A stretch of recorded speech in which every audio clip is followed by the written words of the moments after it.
Channel Punjabi ਦੇਖ ਰਹੇ ਦਰਸ਼ਕਾਂ ਦਾ ਪ੍ਰੋਗਰਾਮ ਫਰੰਟ ਲਾਈਨ ਵਿੱਚ ਬਹੁਤ-ਬਹੁਤ ਸਵਾਗਤ। ਦੋਸਤੋ, ਹਾਜ਼ਰ ਅੱਜ ਅਸੀਂ ਇੱਕ ਵਿਸ਼ੇ ਦੇ ਉੱਤੇ ਗੱਲਬਾਤ ਕਰਨ ਲਈ ਕੁਝ ਸ਼ਖਸੀਅਤਾਂ ਤੋਂ ਬਹੁਤ ਸਾਰੀਆਂ ਗੱਲਾਂ ਜਾਣਨ ਦੇ ਲਈ। ਅੱਜ ਇਸ ਵੇਲੇ ਸਾਡਾ ਮੁੱਖ ਮੁੱਦਾ ਜਿਹੜਾ ਹੈ ਤੇ ਹੋਣਾ ਵੀ ਚਾਹੀਦਾ, ਕੋਵਿਡ-19 ਆ। ਕੋਵਿਡ-19 ਪਿਛਲੇ ਸਮੇਂ ਦੇ ਵਿੱਚ ਵੱਧ ਰਿਹਾ ਹੈ, ਅਸੀਂ ਸਾਰੇ ਜਾਣਦੇ ਹਾਂ। ਇਹਨੂੰ ਕੈਨੇਡਾ ਦੇ ਵਿੱਚ ਸੈਕੰਡ ਵੇਵ ਕਿਹਾ ਜਾ ਰਿਹਾ, ਔਰ ਕੈਨੇਡਾ ਦੇ ਵਿੱਚ ਵੱਖ-ਵੱਖ ਪ੍ਰੋਵਿੰਸਿਸ ਦੇ ਵਿੱਚ ਹੀ ਵਧਿਆ, ਓਵਰਆਲ ਕੈਨੇਡਾ ਦੇ ਵਿੱਚ ਹੀ ਵਧਿਆ, ਪਰ BC ਦੇ ਵਿੱਚ ਵੀ ਪਿਛਲੇ ਦਿਨਾਂ ਤੋਂ ਲਗਾਤਾਰ ਇਹ ਵੱਧ ਰਿਹਾ। ਲਗਾਤਾਰ 8 ਦਿਨ ਤੋਂ 200 ਤੋਂ ਜ਼ਿਆਦਾ ਕੇਸ ਆ ਰਹੇ ਆ। ਅੱਜ 287 ਕੇਸ ਆਇਆ, ਕੱਲ੍ਹ 217 ਸੀ, ਪਰਸੋਂ 207 ਸੀ, ਵੀਕਐਂਡ ਦੇ ਉੱਤੇ 817 ਕੇਸ ਜਿਹੜੇ ਟੋਟਲ ਆਏ ਸੀ। ਇਹਦੇ ਵਿੱਚੋਂ ਚਿੰਤਾ ਵਾਲੀ ਇੱਕ ਹੋਰ ਗੱਲ ਜਿਹੜੀ ਦੱਸੀ ਜਾ ਰਹੀ ਹੈ, ਸਿੱਧੇ ਜਾਂ ਸਿੱਧੇ ਰੂਪ ਵਿੱਚ ਪਤਾ ਲੱਗ ਰਹੀ ਆ ਕਿ ਜਿੱਥੇ ਅਸੀਂ ਰਹਿੰਦੇ ਹਾਂ ਸਰੀ ਜਾਂ ਇਹ ਜਿਹੜਾ ਏਰੀਆ, ਇਹਦੇ ਵਿੱਚ ਜ਼ਿਆਦਾ ਨੇ। ਫਰੇਜ਼ਰ ਹੈਲਥ ਵਾਲੇ ਰੀਜਨ ਦੇ ਵਿੱਚ 75% ਤੋਂ ਜ਼ਿਆਦਾ BC ਦੇ ਕੇਸ ਕੋਵਿਡ ਦੇ ਇਸ ਵੇਲੇ ਹੈਗੇ ਆ। ਇਹ ਇੱਕ ਬਹੁਤ ਵੱਡੀ ਚਿੰਤਾ ਦੀ ਗੱਲ ਆ। ਉਹਦੇ ਵਿੱਚ ਜਿਹੜੀ ਡਾਕਟਰ ਬੋਨੀ ਹੈਨਰੀ ਹੁਣੇ ਗੱਲ ਕਹੀ ਆ ਕਿ ਜਿਹੜੀਆਂ ਘਰਾਂ ਦੀਆਂ ਗੈਦਰਿੰਗਸ ਆ, ਚਾਹੇ ਉਹ ਵਿਆਹ ਆ, ਚਾਹੇ ਬਰਥਡੇ ਪਾਰਟੀਜ਼ ਆ ਜਾਂ ਹੋਰ ਪਾਰਟੀਜ਼ ਆ, ਉਹ ਇਹਦੇ ਲਈ ਜ਼ਿੰਮੇਵਾਰ ਆ। ਉਹਨਾਂ ਨੇ ਸਿੱਧਾ ਕਿਸੇ ਦਾ ਨਾਂ ਤਾਂ ਨਹੀਂ ਲਿਆ, ਨਾ ਕਿਸੇ ਕਮਿਊਨਿਟੀ ਨੂੰ ਇਸ ਤਰ੍ਹਾਂ ਕਿਹਾ ਨਾ ਕਿਹਾ ਜਾ ਸਕਦਾ, ਪਰ ਉਹਦੇ ਵਿੱਚੋਂ ਕਿਤੇ ਨਾ ਕਿਤੇ ਸਾਨੂੰ ਆਪਣੇ ਆਪ ਇਹ ਝਲਕ ਆਪਣੇ ਆਪ ਦੇ ਵਿੱਚ ਮਿਲਦੀ ਆ। ਚੈਨਲ ਪੰਜਾਬੀ ਇਹਨੂੰ ਸਾਰੇ ਇਸ ਵੇਲੇ ਜਿਹੜੇ ਅਸੀਂ ਪੰਜਾਬੀ ਕਮਿਊਨਿਟੀ ਦੇ ਲੋਕ ਦੇਖ ਰਹੇ ਹਾਂ, ਇਹ ਸਾਡੇ ਲਈ ਇੱਕ ਅਲਾਰਮਿੰਗ ਸਥਿਤੀ ਹੈ। ਸਰੀ ਬੋਰਡ ਆਫ ਟ੍ਰੇਡ ਨੇ ਵੀ ਇਹ ਗੱਲਬਾਤ ਕੀਤੀ ਹੈ ਕਿ ਜੇਕਰ ਇਹਨੂੰ ਬਹੁਤ ਜ਼ਿਆਦਾ ਸੀਰੀਅਸਲੀ ਨਾ ਲਿਆ ਗਿਆ ਤਾਂ ਸਾਰੇ ਛੋਟੇ ਬਿਜ਼ਨਸ ਜਿਹੜੇ ਉਹ ਬੰਦ ਹੋ ਸਕਦੇ। ਔਰ ਕੁਦਰਤੀ ਆ, ਜਿਵੇਂ ਰਿਸਟ੍ਰਿਕਸ਼ਨਸ ਲੱਗ ਗਈਆਂ ਨੇ ਕਿ 6 ਬੰਦੇ ਤੋਂ ਵੱਧ ਤੁਸੀਂ ਨਾ ਉਸ ਬਬਲ ਦੇ ਵਿੱਚ ਆਓ। ਸੇਫ 6 ਦਾ ਕਨਸੈਪਟ ਜਿਹੜਾ ਡਾਕਟਰ ਬੋਨੀ ਹੈਨਰੀ ਨੇ ਦਿੱਤਾ ਆ, ਅਸੀਂ ਪਿਛਲੇ ਸਮੇਂ ਦੇ ਵਿੱਚ BC ਇਸ ਗੱਲੋਂ ਬਹੁਤ ਕਿਸਮਤ ਵਾਲਾ ਜਾਂ ਸੀਗਾ ਜਾਂ ਲੱਕੀ ਸੀ ਕਿ ਇਹਦੇ ਵਿੱਚ ਕੇਸਿਸ ਕਾਬੂ ਦੇ ਵਿੱਚ ਰਹੇ ਆ, ਜਿਸ ਤਰ੍ਹਾਂ ਇਹਨੂੰ ਮੈਨੇਜ ਕੀਤਾ ਗਿਆ ਕੋਵਿਡ ਨੂੰ। ਇੱਥੇ ਹੁਣ ਉਹ ਚੀਜ਼ ਜਿਹੜੀ ਟੁੱਟ ਰਹੀ ਆ। ਲਗਾਤਾਰ ਕੇਸਾਂ ਦੇ ਵਿੱਚ ਵਾਧਾ ਜਾਰੀ ਆ, ਔਰ ਉਹਨਾਂ ਵਾਧੇ ਦੇ ਵਿੱਚੋਂ ਇਸ ਵੇਲੇ ਫਰੇਜ਼ਰ ਹੈਲਥ ਰੀਜਨ ਦੇ ਵਿੱਚ ਸਭ ਤੋਂ ਜ਼ਿਆਦਾ ਕੇਸਿਸ ਆ ਰਹੇ ਨੇ। ਸਾਡੀ ਅੱਜ ਇਹ ਚਿੰਤਾ, ਸਾਡਾ ਅੱਜ ਮਸਲਾ, ਸਾਡੇ ਭਾਈਚਾਰੇ ਦੇ ਵਿੱਚ ਇਹਨਾਂ ਕੇਸਿਸ ਨੂੰ ਕਿੱਦਾਂ ਕੰਟਰੋਲ ਕੀਤਾ ਜਾ ਸਕਦਾ। ਕੀ ਅਸੀਂ ਸਾਰੇ ਇਸ ਗੱਲ ਦਾ ਖਿਆਲ ਰੱਖਦੇ ਹਾਂ ਕਿ ਫਿਜ਼ੀਕਲ ਡਿਸਟੈਂਸ ਰੱਖੀਏ? ਕੀ ਅਸੀਂ ਸਾਰੇ ਮਾਸਕ ਪਾਉਣ ਨੂੰ ਤਰਜੀਹ ਦਿੰਦੇ ਹਾਂ? ਬਾਹਰ ਬਿਨਾਂ ਲੋੜ ਤੋਂ ਜਾਂਦੇ ਹਾਂ? ਜਿਹੜਾ ਲੌਂਗ ਵੀਕਐਂਡ ਦੇ ਉੱਤੇ ਇਕੱਠ ਹੋਇਆ ਸੀ, ਉਹਦੇ ਕੇਸਿਸ ਵੀ ਬਹੁਤ ਦੇਰ ਬਾਅਦ ਸਾਹਮਣੇ ਆਏ। ਹੁਣ ਵੀ ਜਿਹੜੇ ਇਕੱਠ ਹੋਏ ਆ, ਉਹੀ ਕੇਸਿਸ ਸਾਡੇ ਸਾਹਮਣੇ ਆ ਰਹੇ ਆ। ਅੱਜ ਦਾ ਪ੍ਰੋਗਰਾਮ ਕਰਨ ਦਾ ਮਕਸਦ, ਅਸੀਂ ਕੁਝ ਸ਼ਖਸੀਅਤਾਂ ਨੂੰ ਆਪਣੇ ਸਟੂਡੀਓਜ਼ ਦੇ ਵਿੱਚ ਬੇਨਤੀ ਕੀਤੀ ਆ, ਉਹ ਇਹੀ ਹੈ ਕਿ ਘੱਟੋ ਘੱਟ ਅਵੇਅਰਨੈਸ ਦਿੱਤੀ ਜਾ ਸਕੇ। ਸਾਨੂੰ ਸਾਰਿਆਂ ਨੂੰ ਉਹ ਸਾਰੀਆਂ ਗੱਲਾਂ ਹੀ ਪਤਾ ਜਿਹੜੀਆਂ ਅਸੀਂ ਬਾਰ-ਬਾਰ ਕਰੀ ਜਾਂਦੇ ਹਾਂ, ਪਰ ਫਿਰ ਵੀ ਇੱਕ ਦੂਜੇ ਨੂੰ ਯਾਦ ਕਰਵਾਉਣ ਦੇ ਲਈ, ਇੱਕ ਦੂਜੇ ਨੂੰ ਦੱਸਣ ਦੇ ਲਈ ਕਿ ਬਹੁਤ ਖਤਰਨਾਕ ਸਮਾਂ ਆ ਰਿਹਾ। ਸਿਰਫ ਸਾਡੇ ਨਹੀਂ, ਪੂਰੇ ਦੁਨੀਆ ਦੇ ਵਿੱਚ, ਯੂਰਪ ਦੇ ਵਿੱਚ, ਅਮਰੀਕਾ ਦੇ ਵਿੱਚ ਪਹਿਲਾਂ ਇੰਨੇ ਕਦੇ ਕੇਸਿਸ ਨਹੀਂ ਆਏ ਜਿਹੜੇ ਹੁਣ ਸਾਹਮਣੇ ਆ ਰਹੇ ਆ। ਔਰ ਇਹਦੇ ਬਾਰੇ ਬੜੀਆਂ ਡਰਾਉਣੀਆਂ ਗੱਲਾਂ ਵੀ ਸਾਹਮਣੇ ਆ ਰਹੀਆਂ ਕੋਵਿਡ-19 ਬਾਰੇ, ਕਿ ਜਿਹੜੀ ਇਮਿਊਨਿਟੀ ਕਹਿੰਦੇ ਜਿਹਨੂੰ ਇੱਕ ਵਾਰੀ ਹੋ ਗਿਆ ਉਹਨੂੰ ਦੁਬਾਰਾ ਨਹੀਂ ਹੁੰਦਾ। ਉਹ ਗੱਲ ਵੀ ਨਹੀਂ ਹੈ ਬਾਕੀ ਵਾਇਰਸਿਸ ਵਾਂਗੂ। ਇਹ ਥੋੜੇ ਮਹੀਨਿਆਂ ਬਾਅਦ ਜਾਂ ਥੋੜੇ ਹਫ਼ਤਿਆਂ ਬਾਅਦ ਉਹਦੀ ਬੋਡੀ ਦੇ ਵਿੱਚੋਂ ਐਂਟੀਬੋਡੀਜ਼ ਲੱਭਦੀਆਂ ਨਹੀਂ। ਇਹ ਦੁਬਾਰਾ ਵੀ ਹੋ ਸਕਦਾ। ਸੋ ਅਜੇ ਇਹਦੇ ਬਾਰੇ ਪਤਾ ਹੀ ਕੁਛ ਨਹੀਂ। ਇੱਕੋ ਹੀ ਇੱਕ ਗੱਲ ਸਾਨੂੰ ਪਤਾ ਆ ਕਿ ਇਹਦੇ ਤੋਂ ਬਚਾਅ ਰੱਖਿਆ ਜਾ ਸਕਦਾ। ਅਸੀਂ ਇਕੋਨਮੀ ਨੂੰ, ਬਿਜ਼ਨੈਸਿਸ ਨੂੰ ਨਾ ਬੰਦ ਹੋਣ ਦਈਏ, ਥੋੜ੍ਹਾ ਜਿਹਾ ਸਾਰੇ ਖਿਆਲ ਰੱਖ ਲਈਏ। ਇਹਦੇ ਬਾਰੇ ਅਸੀਂ ਅੱਜ ਸਟੂਡੀਓਜ਼ ਦੇ ਵਿੱਚ ਬੇਨਤੀ ਕੀਤੀ ਹੈ ਕੁਝ ਸਾਡੀ ਸਰਕਾਰ ਦੇ ਨੁਮਾਇੰਦਿਆਂ ਨੂੰ, ਹੈਰੀ ਬੈਂਸ ਹੋਣਾ ਨੂੰ, BC ਸਰਕਾਰ ਤੋਂ ਰਣਦੀਪ ਸਰਾਏ ਹੋਣਾ ਨੂੰ, ਫੈਡਰਲ ਗਵਰਨਮੈਂਟ ਤੋਂ ਮੈਂਬਰ ਪਾਰਲੀਮੈਂਟ ਉਹ ਸਾਡੇ ਵਿੱਚ ਨੇ। ਅਸੀਂ ਫਾਰਮਾਸਿਸਟ ਅਮਰੀਕ ਸਿੰਘ ਹੋਣਾ ਨੂੰ ਬੇਨਤੀ ਕੀਤੀ ਹੈ, ਸਰਜਿੰਦਰ ਸਿੰਘ ਦੂੜਾ ਇੱਥੇ ਸਾਡੇ ਨਾਗਰਿਕ ਨੇ, ਉਹਨਾਂ ਦੇ ਵਿਚਾਰ, ਤੇ ਬਲਜਿੰਦਰ ਕੌਰ ਜੀ, ਉਹਨਾਂ ਦੇ ਨਾਲ ਆਪਾਂ ਗੱਲਬਾਤ ਕਰਦੇ ਹਾਂ। ਮਕਸਦ ਇੱਕੋ ਹੀ ਆ। ਅਸੀਂ ਇਹ ਨਹੀਂ ਕਹਿ ਰਹੇ ਕਿ ਪੰਜਾਬੀਆਂ ਨੇ ਜਾਂ ਸਰੀ ਦੇ ਵਿੱਚ ਰਹਿਣ ਵਾਲੇ ਲੋਕਾਂ ਨੇ ਜ਼ਿਆਦਾ ਕੋਵਿਡ-19 ਫੈਲਾ ਦਿੱਤਾ, ਪਰ ਅਸੀਂ ਵਿਚਾਰ ਰੱਖ ਸਕਦੇ ਹਾਂ। ਇਹ ਸੰਕੇਤ ਆ ਰਹੇ ਆ ਕਿ ਇੱਥੇ ਆਲੇ ਦੁਆਲੇ ਇਸ ਵੇਲੇ ਭਰਿਆ ਪਿਆ ਕੋਵਿਡ, ਮਤਲਬ ਪੈਰ ਪੈਰ 'ਤੇ ਹੈਗਾ। ਜਿੱਥੇ ਤੁਸੀਂ ਬਚ ਸਕਦੇ ਆ ਉੱਥੋਂ ਬਚ ਲਓ। ਇਹ ਗੱਲ ਕਹਿਣੀ ਕੋਈ ਅੱਤ ਕਥਨੀ ਜਾਂ ਗਲਤ ਨਹੀਂ ਹੈ। ਬਹੁਤ ਬਹੁਤ ਸਵਾਗਤ ਹੈ ਜੀ ਤੁਹਾਡਾ ਸਾਰਿਆਂ ਦਾ। ਜੀ ਆਇਆਂ ਨੂੰ। ਬੈਂਸ ਸਾਹਿਬ, ਤੁਹਾਡੇ ਤੋਂ ਅਸੀਂ ਸ਼ੁਰੂਆਤ ਕਰਦੇ ਹਾਂ। ਪਹਿਲੇ ਵੇਲੇ ਦੇ ਵਿੱਚ ਬਹੁਤ ਚੰਗੀ ਤਰ੍ਹਾਂ ਇਹਨੂੰ ਹੈਂਡਲ ਕੀਤਾ, ਪਹਿਲੀ ਵੇਵ ਨੂੰ, ਔਰ ਪੂਰੇ ਕੈਨੇਡਾ 'ਚ ਨਹੀਂ ਪੂਰੀ ਦੁਨੀਆ ਦੇ ਵਿੱਚ ਇਸ ਗੱਲ ਦੀ ਸਿਫਤ ਹੋ ਰਹੀ ਆ। ਹੁਣ ਕੀ ਕੀਤਾ ਜਾ ਸਕਦਾ ਜਾਂ ਕੀ ਕੀਤਾ ਜਾ ਰਿਹਾ ਜੀ ਇਹਦੇ ਲਈ? ਪਹਿਲੀ ਤਾਂ ਗੱਲ ਹੈ ਕਿ ਇਹ ਬਹੁਤ ਹੀ ਚਿੰਤਾ ਵਾਲੀ ਗੱਲ ਹੈ ਕਿ ਕੇਸ ਵੱਧ ਰਹੇ ਆ ਉਸ ਸੂਬੇ ਦੇ ਵਿੱਚ, ਜਿਹੜਾ ਕਿ ਮੈਂ ਕਹੂੰਗਾ ਵੀ ਦੁਨੀਆ ਦੀਆਂ ਸਾਰੀ ਜੂਰਿਸਡਿਕਸ਼ਨ 'ਚੋਂ 2% ਜਿਹੜੇ ਸੇਫੈਸਟ ਹੈਗੇ ਉਹਨਾਂ ਵਿੱਚ ਅਸੀਂ ਆਉਂਦੇ ਸੀ। ਹੁਣ ਵੀ ਹੈਗੇ ਹਾਂ ਅਸੀਂ। ਕੇਸ ਭਾਵੇਂ ਵੱਧ ਵੀ ਰਹੇ ਆ, ਪਰ ਫਿਰ ਵੀ ਅਸੀਂ ਬਾਕੀ ਸਾਰੀ ਜੂਰਿਸਡਿਕਸ਼ਨ ਕੰਪੇਅਰ ਕਰੀਏ ਤਾਂ ਕਾਫੀ ਸੇਫ ਹੈਗੇ ਹਾਂ। ਪਰ ਵੱਡੀ ਗੱਲ ਚਿੰਤਾ ਵਾਲੀ ਇਹ ਹੈਗੀ, ਜਿਸ ਤਰ੍ਹਾਂ ਤੁਸੀਂ ਪਹਿਲਾਂ ਦੱਸ ਚੁੱਕੇ ਹੋ ਜੀ, ਕਿ ਫਰੇਜ਼ਰ ਹੈਲਥ ਦੇ ਜਿਹੜਾ ਰੀਜਨ ਹੈਗਾ, ਉਹ ਵੀ ਸਾਊਥ ਦਾ ਫਰੇਜ਼ਰ ਰੀਜਨ ਦਾ ਜਿਹੜਾ ਹੈਗਾ, ਜਿਹਦੇ ਵਿੱਚ ਆਪਣੀ ਸਰੀ ਅਤੇ ਵਾਈਟ ਰੌਕ, ਲੈਂਗਲੀ ਆ ਜਾਂਦੀ ਆ, ਉਹਦੇ ਵਿੱਚ ਕੇਸ ਬਹੁਤ ਆ ਰਹੇ ਪਿਛਲੇ ਰੀਸੈਂਟਲੀ। ਔਰ ਉਹ ਆ ਵੀ ਕਿੱਥੋਂ ਰਹੇ ਆ, ਡਾਕਟਰ ਬੋਨੀ ਹੈਨਰੀ ਦੱਸਦੇ ਆ ਕਿ ਉਹ ਵੈਡਿੰਗਸ 'ਤੇ ਜਾਂ ਫਿਊਨਰਲ 'ਤੇ ਜਾਂ ਜਿਹੜੀਆਂ ਸੈਲੀਬ੍ਰੇਸ਼ਨ ਆਫ ਲਾਈਫ ਦੀਆਂ ਹੈਗੀਆਂ ਜਾਂ ਪ੍ਰਾਈਵੇਟ ਪਾਰਟੀਜ਼ ਹੈਗੀਆਂ ਉਹਨਾਂ ਤੋਂ ਆ ਰਹੇ ਆ। ਸੋ ਆਈ ਥਿੰਕ ਆਪਾਂ ਜੇ ਆਪਣੇ ਨੇੜੇ ਦੇੜੇ ਅਤੇ ਆਪਣੇ ਰਿਸ਼ਤੇਦਾਰਾਂ 'ਚ ਨਿਗਾਹ ਮਾਰ ਕੇ ਦੇ ਜਿੱਥੇ ਕਿਤੇ ਵਿਆਹ ਸ਼ਾਦੀ ਹੋਈ ਆ ਜੀ, ਆਪਾਂ ਨੂੰ ਜ਼ਰੂਰ ਪਤਾ ਲੱਗ ਜਾਏਗਾ ਕਿ ਉਹਨਾਂ ਦੇ ਵਿੱਚੋਂ ਕਿਸੇ ਨਾ ਕਿਸੇ ਨੂੰ ਇਹ ਕੇਸ ਹੋਇਆ ਉੱਥੇ, ਤਾਂ ਫਿਰ ਬਾਕੀਆਂ ਨੂੰ ਹੋਇਆ ਤਾਂ ਫਿਰ ਉਹ ਟੈਸਟ ਕਰਾਉਣ ਗਏ ਆ ਜੀ। ਮੈਨੂੰ ਪਤਾ ਵੀ ਸਾਡੇ ਦਾਇਰੇ ਦੇ ਵਿੱਚ ਕੁਝ ਵਿਆਹ ਹੋਏ ਆ ਜਿਨ੍ਹਾਂ ਦੇ ਸਾਨੂੰ ਫਿਰ ਬਾਅਦ 'ਚ ਪਤਾ ਲੱਗਾ ਕਿ ਉਹਨਾਂ ਦੇ ਕੋਈ ਬੰਦਾ ਆਇਆ ਜਿਹਨੂੰ ਪੋਜ਼ੀਟਿਵ ਹੋਇਆ, ਅਤੇ ਫਿਰ ਬਾਕੀ ਦੇ ਸਾਰਿਆਂ ਨੂੰ ਟੈਸਟ ਕਰਵਾਉਣੇ ਪਏ। ਸੋ ਆਈ ਥਿੰਕ ਇਹਦੇ ਨਾਲ ਬਹੁਤ ਜ਼ਿਆਦਾ ਵਾਧਾ ਹੋ ਰਿਹਾ।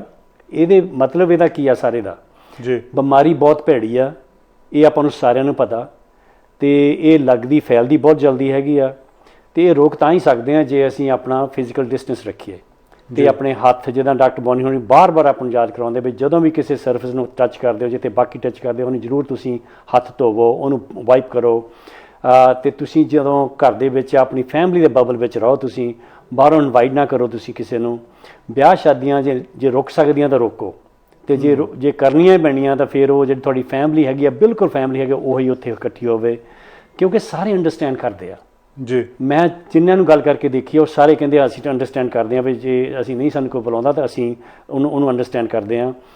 ਪਰ ਇਹ ਆ ਵੀ ਉੱਥੇ ਵਿੱਚ ਥੋੜ੍ਹੀ ਵਾਲੀ ਕਈ ਵਾਰੀ ਘਰ ਵਾਲੇ ਤਾਂ ਦੂਸਰਿਆਂ ਨੂੰ ਜੇ ਮਾੜਾ ਜਿਹਾ ਰੋਲ ਮਾਡਲ ਬਣਨ ਦੀ ਲੋੜ ਪੈਂਦੀ ਆ, ਉਹ ਦੱਸਣਾ ਪੈਂਦਾ ਕਿ ਨਹੀਂ ਮੈਂ ਤਾਂ ਆਪਣਾ ਜਿਹੜਾ ਹੈਗਾ ਮੈਨੇਜ ਆਪਣਾ ਬਬਲ ਨੂੰ ਕਰ ਰਿਹਾ, ਅਤੇ ਕੀ ਤੁਹਾਡੇ ਜੇ ਇੱਥੇ ਤੁਸੀਂ ਆਪਣਾ ਪ੍ਰੋਗਰਾਮ ਕਰ ਰਹੇ ਹੋ ਤਾਂ ਕੀ ਤੁਹਾਡੇ ਸੇਫਟੀ ਮੈਜਰਸ ਕੀ ਹੈਗੇ ਆ। ਸੋ ਉਹੋ ਜਿਹੀਆਂ ਗੱਲਾਂ ਪੁੱਛ ਲੈਣੀਆਂ ਚਾਹੀਦੀਆਂ, ਤਾਂ ਫਿਰ ਉਹਨਾਂ ਨੂੰ ਕਹਿ ਦੇਣਾ ਚਾਹੀਦਾ ਕਿ ਬਈ ਅਸੀਂ ਨਹੀਂ ਆਉਂਦੇ, ਕਿਉਂਕਿ ਆਉਣ ਦੇ ਨਾਲ ਅਸੀਂ ਬਬਲ ਵੱਡਾ ਹੋ ਜਾਂਦਾ ਅਤੇ ਤੁਹਾਨੂੰ ਸਾਰਿਆਂ ਨੂੰ ਖਤਰਾ ਪੈ ਸਕਦਾ, ਸਾਨੂੰ ਖਤਰਾ ਹੋ ਸਕਦਾ। ਅਖੀਰ ਨੂੰ ਗੱਲ ਇਹ ਆ ਜਾਂਦੀ ਆ, ਇਹ ਇੱਕ ਸਾਡੇ ਸੈਲਫ ਇੰਟਰਸਟ ਵਾਲੀ ਗੱਲ ਆ ਜੀ। ਕਮਿਊਨਿਟੀ ਦੀ ਗੱਲ ਨੂੰ ਜੇ ਛੱਡ ਵੀ ਲਈਏ ਨਾ, ਸੈਲਫ ਇੰਟਰਸਟ ਵਾਲੀ, ਇਹਦੇ ਵਿੱਚ ਸਾਡੇ ਚਾਹੁਣ ਵਾਲੇ, ਸਾਡੇ ਰਿਸ਼ਤੇਦਾਰ, ਸਾਡੇ ਬੱਚੇ, ਸਾਡੇ ਬਜ਼ੁਰਗ, ਉਹ ਸਾਰੇ ਆਉਂਦੇ, ਸਾਰਿਆਂ ਨੂੰ ਆਪਾਂ ਖਤਰੇ 'ਚ ਪਾਉਂਦੇ ਹਾਂ ਜੇ ਅਸੀਂ ਅਣਗਹਿਲੀ ਕਰ ਲਈਏ। ਸੋ ਆਈ ਥਿੰਕ ਜੇ ਆਪਾਂ ਬਿਲਕੁਲ ਜਿਸ ਤਰ੍ਹਾਂ ਡਾਕਟਰ ਬੋਨੀ ਹੈਨਰੀ ਨੇ ਦੱਸ ਰਿਹਾ, ਜਿੱਦਾਂ ਅਸੀਂ ਪਹਿਲਾਂ ਕੰਟਰੋਲ ਕੀਤਾ, ਇਹ ਜੂਰਿਸਡਿਕਸ਼ਨ ਨੂੰ ਬਹੁਤ ਸੇਫਸ ਬਣਾ ਕੇ ਰੱਖਿਆ, ਉਸੇ ਤਰ੍ਹਾਂ ਅਸੀਂ ਡਿਸਿਪਲਿਨ 'ਚ ਰਹਿ ਕੇ ਉਸੇ ਤਰ੍ਹਾਂ ਅਸੀਂ ਆਪਣੇ ਆਪ ਨੂੰ ਬਚਾਉਣ ਦੀ ਗੱਲ ਕਰੀਏ ਹਮੇਸ਼ਾ, ਅਤੇ ਆਪਾਂ ਇਹ 'ਤੇ ਕਾਬੂ ਫੇਰ ਵੀ ਪਾ ਸਕਦੇ ਹਾਂ। ਸੋ ਇਸ ਕਰਕੇ ਬਾਰ-ਬਾਰ ਤੁਸੀਂ ਦੇਖਿਓ ਆਉਣ ਵਾਲੇ ਕੁਛ ਦਿਨਾਂ ਦੇ ਵਿੱਚ ਬਹੁਤ ਹੀ ਵੱਡੀ ਅਵੇਅਰਨੈਸ ਦੀ ਮੁਹਿੰਮ ਚੱਲੇਗੀ ਆਪਣੀ ਕਮਿਊਨਿਟੀ ਦੇ ਵਿੱਚ। ਅੱਛਾ ਜੀ, ਇਹ ਇਸ ਚੀਜ਼ ਦੇ ਉੱਤੇ ਖਾਸ ਤੌਰ 'ਤੇ ਚਿੰਤਤ ਹੈਗੀ ਸਰਕਾਰ ਕਿ ਅਸੀਂ ਭਾਵੇਂ ਕਿ ਕਦੀ ਨਹੀਂ ਇਹ ਪੁਆਇੰਟ ਆਊਟ ਕੀਤਾ ਵੀ ਕਿਹੜੀ ਕਮਿਊਨਿਟੀ ਵਿੱਚ ਆ ਰਹੇ ਆ, ਪਰ ਆਪਣੀ ਕਮਿਊਨਿਟੀ ਤਾਂ ਦੂਜੀਆਂ ਕਮਿਊਨਿਟੀਆਂ ਵਿੱਚ ਜਿੱਥੋਂ ਕੇਸ ਵੱਧਦੇ ਦਿਸਦੇ ਆ ਉੱਥੇ ਉਹ ਫਿਰ ਅਵੇਅਰਨੈਸ ਦਿੰਦੇ ਆ, ਤਾਂ ਕਿ ਲੋਕਾਂ ਨੂੰ ਇਸ ਚੀਜ਼ ਬਾਰੇ ਇਨਫੋਰਮੇਸ਼ਨ ਮਿਲ ਸਕੇ ਕਿਸ ਤਰ੍ਹਾਂ ਅਸੀਂ ਆਪਣੇ ਆਪ ਨੂੰ ਪ੍ਰੋਟੈਕਟ ਕਰ ਸਕਦੇ, ਦੂਜਿਆਂ ਨੂੰ ਪ੍ਰੋਟੈਕਟ ਕਰ ਸਕਦੇ। ਸੋ ਆਈ ਥਿੰਕ ਪੂਰੀ, ਕਿਉਂਕਿ ਹੈਲਥ ਐਂਡ ਸੇਫਟੀ ਜਿਹੜੀ ਇਸ ਵੇਲੇ ਵੀ ਭਾਵੇਂ ਸਰਕਾਰ ਹਾਲੇ ਪੂਰੀ ਓਫੀਸ਼ੀਅਲੀ ਨਹੀਂ ਬਣੀ, ਪਰ ਹੈਲਥ ਐਂਡ ਸੇਫਟੀ ਬਾਰੇ ਹਾਲੇ ਤੱਕ ਵੀ ਉਹ ਕੰਮ ਚੱਲ ਰਿਹਾ, ਉਹ ਬਿਲਕੁਲ ਪਿੱਛੇ ਨਹੀਂ ਪਈ। ਡਾਕਟਰ ਬੋਨੀ ਹੈਨਰੀ ਨੂੰ ਅਸੀਂ ਪੂਰੀ ਸਪੋਰਟ ਦੇ ਰਹੇ ਹਾਂ। ਸੋ ਆਈ ਥਿੰਕ ਵੱਡੀ ਗੱਲ ਸਾਡੇ ਆਪਣੇ 'ਤੇ ਹੈਗਾ। ਡਾਕਟਰ ਬੋਨੀ ਹੈਨਰੀ ਸੋ ਮੱਚ ਹੀ ਕਰ ਸਕਦੇ ਆ, ਉਹ ਰੂਲ ਬਣਾ ਦੇਣਗੇ, ਕੱਲ੍ਹ ਨੂੰ ਫਿਰ ਸਾਰੇ ਬਿਜ਼ਨਸ ਬੰਦ ਹੋ ਜਾਣਗੇ, ਸਾਡੀਆਂ ਜੌਬਸ ਫੇਰ ਜਾਂਦੀਆਂ ਲੱਗਣਗੀਆਂ, ਇਕੋਨਮੀ ਫੇਰ ਥੱਲੇ ਬਿਲਕੁਲ ਬਹਿ ਜਾਏਗੀ। ਆਈ ਥਿੰਕ ਉਹ ਸਾਰਿਆਂ ਵਾਸਤੇ ਸਹੀ ਨਹੀਂ ਗੱਲ ਹੈਗੀ, ਪਲੱਸ ਸਾਡੇ ਬੰਦੇ ਬਿਮਾਰ ਹੋਣਗੇ ਆਪਣੇ। ਸੋ ਆਈ ਥਿੰਕ ਜੇ ਵਿਨ ਵਿਨ ਸਿਚੁਏਸ਼ਨ ਤਾਂ ਇਹੀ ਹੈਗੀ, ਜੇ ਆਪਾਂ ਪ੍ਰੀਵੈਂਟ ਕਰ ਲਈਏ, ਇਕੋਨਮੀ ਵੀ ਚੱਲਦੀ ਰਹੇ, ਲੋਕਾਂ ਦੀ ਜੌਬਸ ਚੱਲਦੀਆਂ ਰਹਿਣ, ਘਰ ਦੇ ਵਿੱਚ ਇਨਕਮ ਆਏਗੀ, ਅਤੇ ਬਾਕੀ ਦਾ ਆਪਣੇ ਜਿਹੜੇ ਹੈਗੇ ਲਵਡ ਵਨ ਉਹ ਵੀ ਸਾਰੇ ਸੇਫ ਹੋਣਗੇ। ਸੋ ਆਈ ਥਿੰਕ ਇਹ ਸਭ ਤੋਂ ਬੈਸਟ ਤਰੀਕਾ ਹੈਗਾ।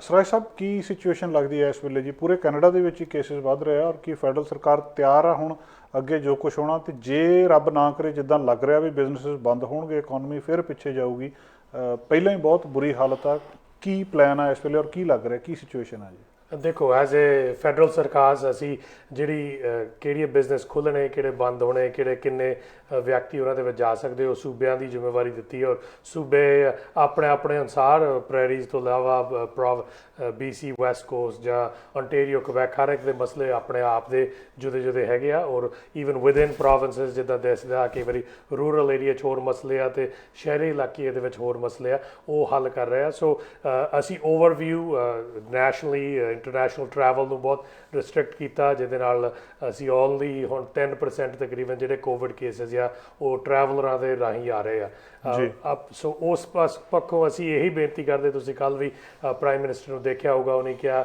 ਲੋਕ ਕੋਵਿਡ ਸੈਕਸ, ਕੋਈ ਵੀ ਚਾਹੁੰਦਾ ਨਹੀਂ ਇਹ ਆਪਣੀ ਥੈਂਕਸ ਗਿਵਿੰਗ ਚਾਹੇ ਹੋਵੇ, ਚਾਹੇ ਕ੍ਰਿਸਮਸ ਹੋਣੀ ਆ, ਚਾਹੇ ਆਪਣੀ ਦੀਵਾਲੀ ਸੈਲੀਬ੍ਰੇਸ਼ਨ ਹੋਣੀ ਆ, ਹਰ ਇੱਕ ਮੰਗਦਾ ਕਿ ਅਸੀਂ ਰੌਣਕ ਮੇਲੇ 'ਚ ਕਰੀਏ।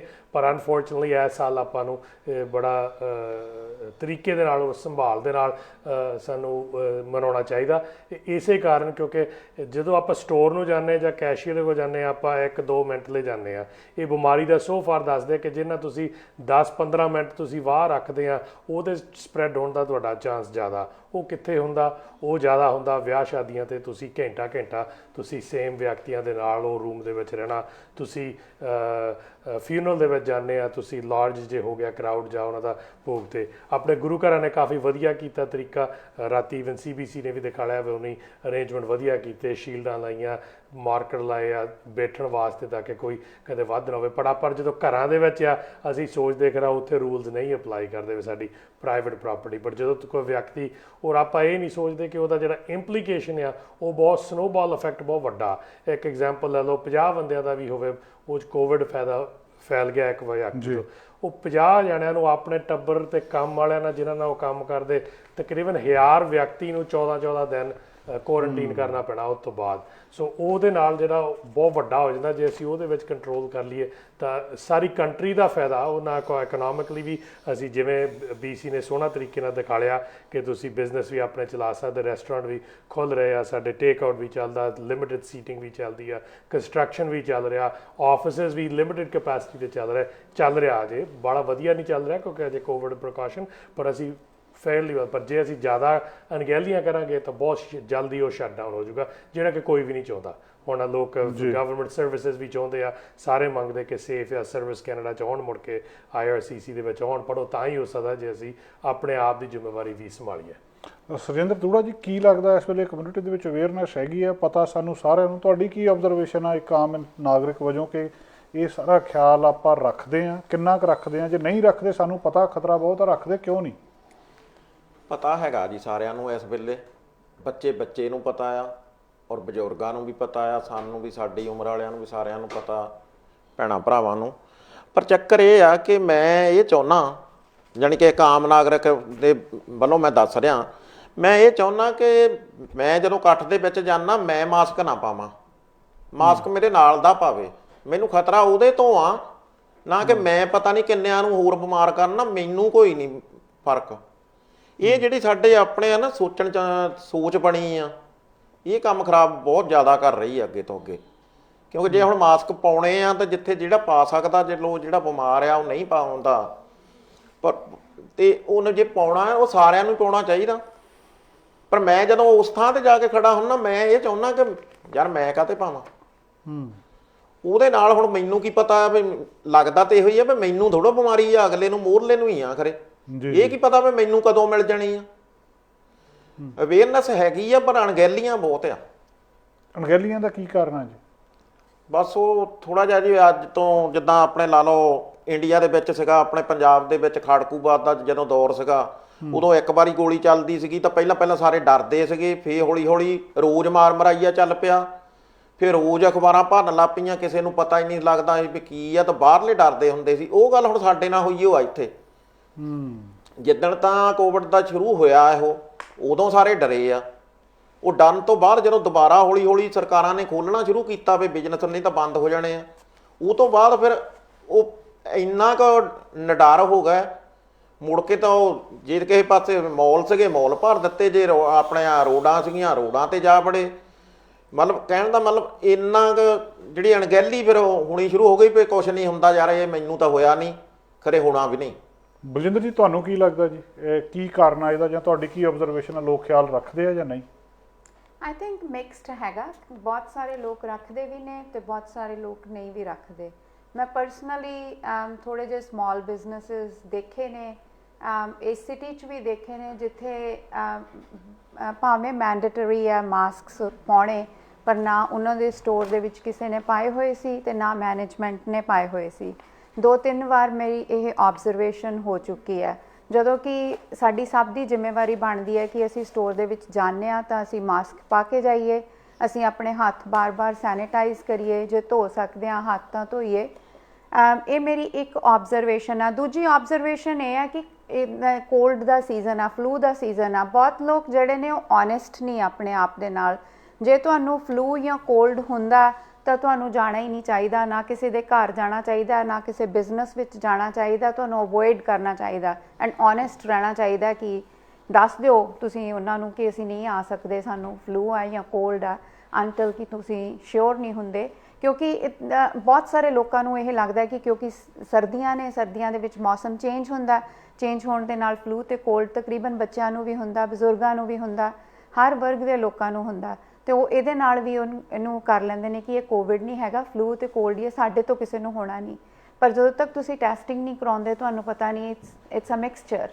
ਤੀਜੀ ਗੱਲ ਮੈਨੂੰ ਲੱਗਦਾ ਕਿ ਬਿਕਾਜ਼ ਲੋਕੀ ਥੱਕ ਚੁੱਕੇ ਨੇ ਘਰਾਂ 'ਚ ਰਹਿ ਕੇ, ਲੋਕਾਂ ਨੂੰ ਲੱਗਦਾ ਕਿ ਹਾਂ ਸਾਡੇ ਰਿਸ਼ਤੇਦਾਰ, ਸਾਡਾ ਆਲਾ ਦੁਆਲਾ, ਖਾਸ ਕਰਕੇ ਬਜ਼ੁਰਗ ਜਿਹੜੇ ਨੇ ਆਪਣੇ ਆਪ ਨੂੰ ਆਈਸੋਲੇਸ਼ਨ 'ਚ ਫੀਲ ਕਰਦੇ ਨੇ, ਉਹਦੇ ਨਾਲ ਵੀ ਲੋਕਾਂ ਨੂੰ ਲੱਗਦਾ ਕਿ ਅਸੀਂ ਬਾਹਰ ਜਾ ਸਕਦੇ ਹਾਂ, ਬਾਹਰ ਜਾ ਕੇ ਅਸੀਂ ਇੱਕ ਦੂਜੇ ਨਾਲ ਗੱਲਬਾਤ ਕਰ ਸਕਦੇ ਹਾਂ, ਅਸੀਂ ਇੱਕ ਦੂਜੇ ਨੂੰ ਮਿਲ ਵਰਤ ਸਕਦੇ ਹਾਂ।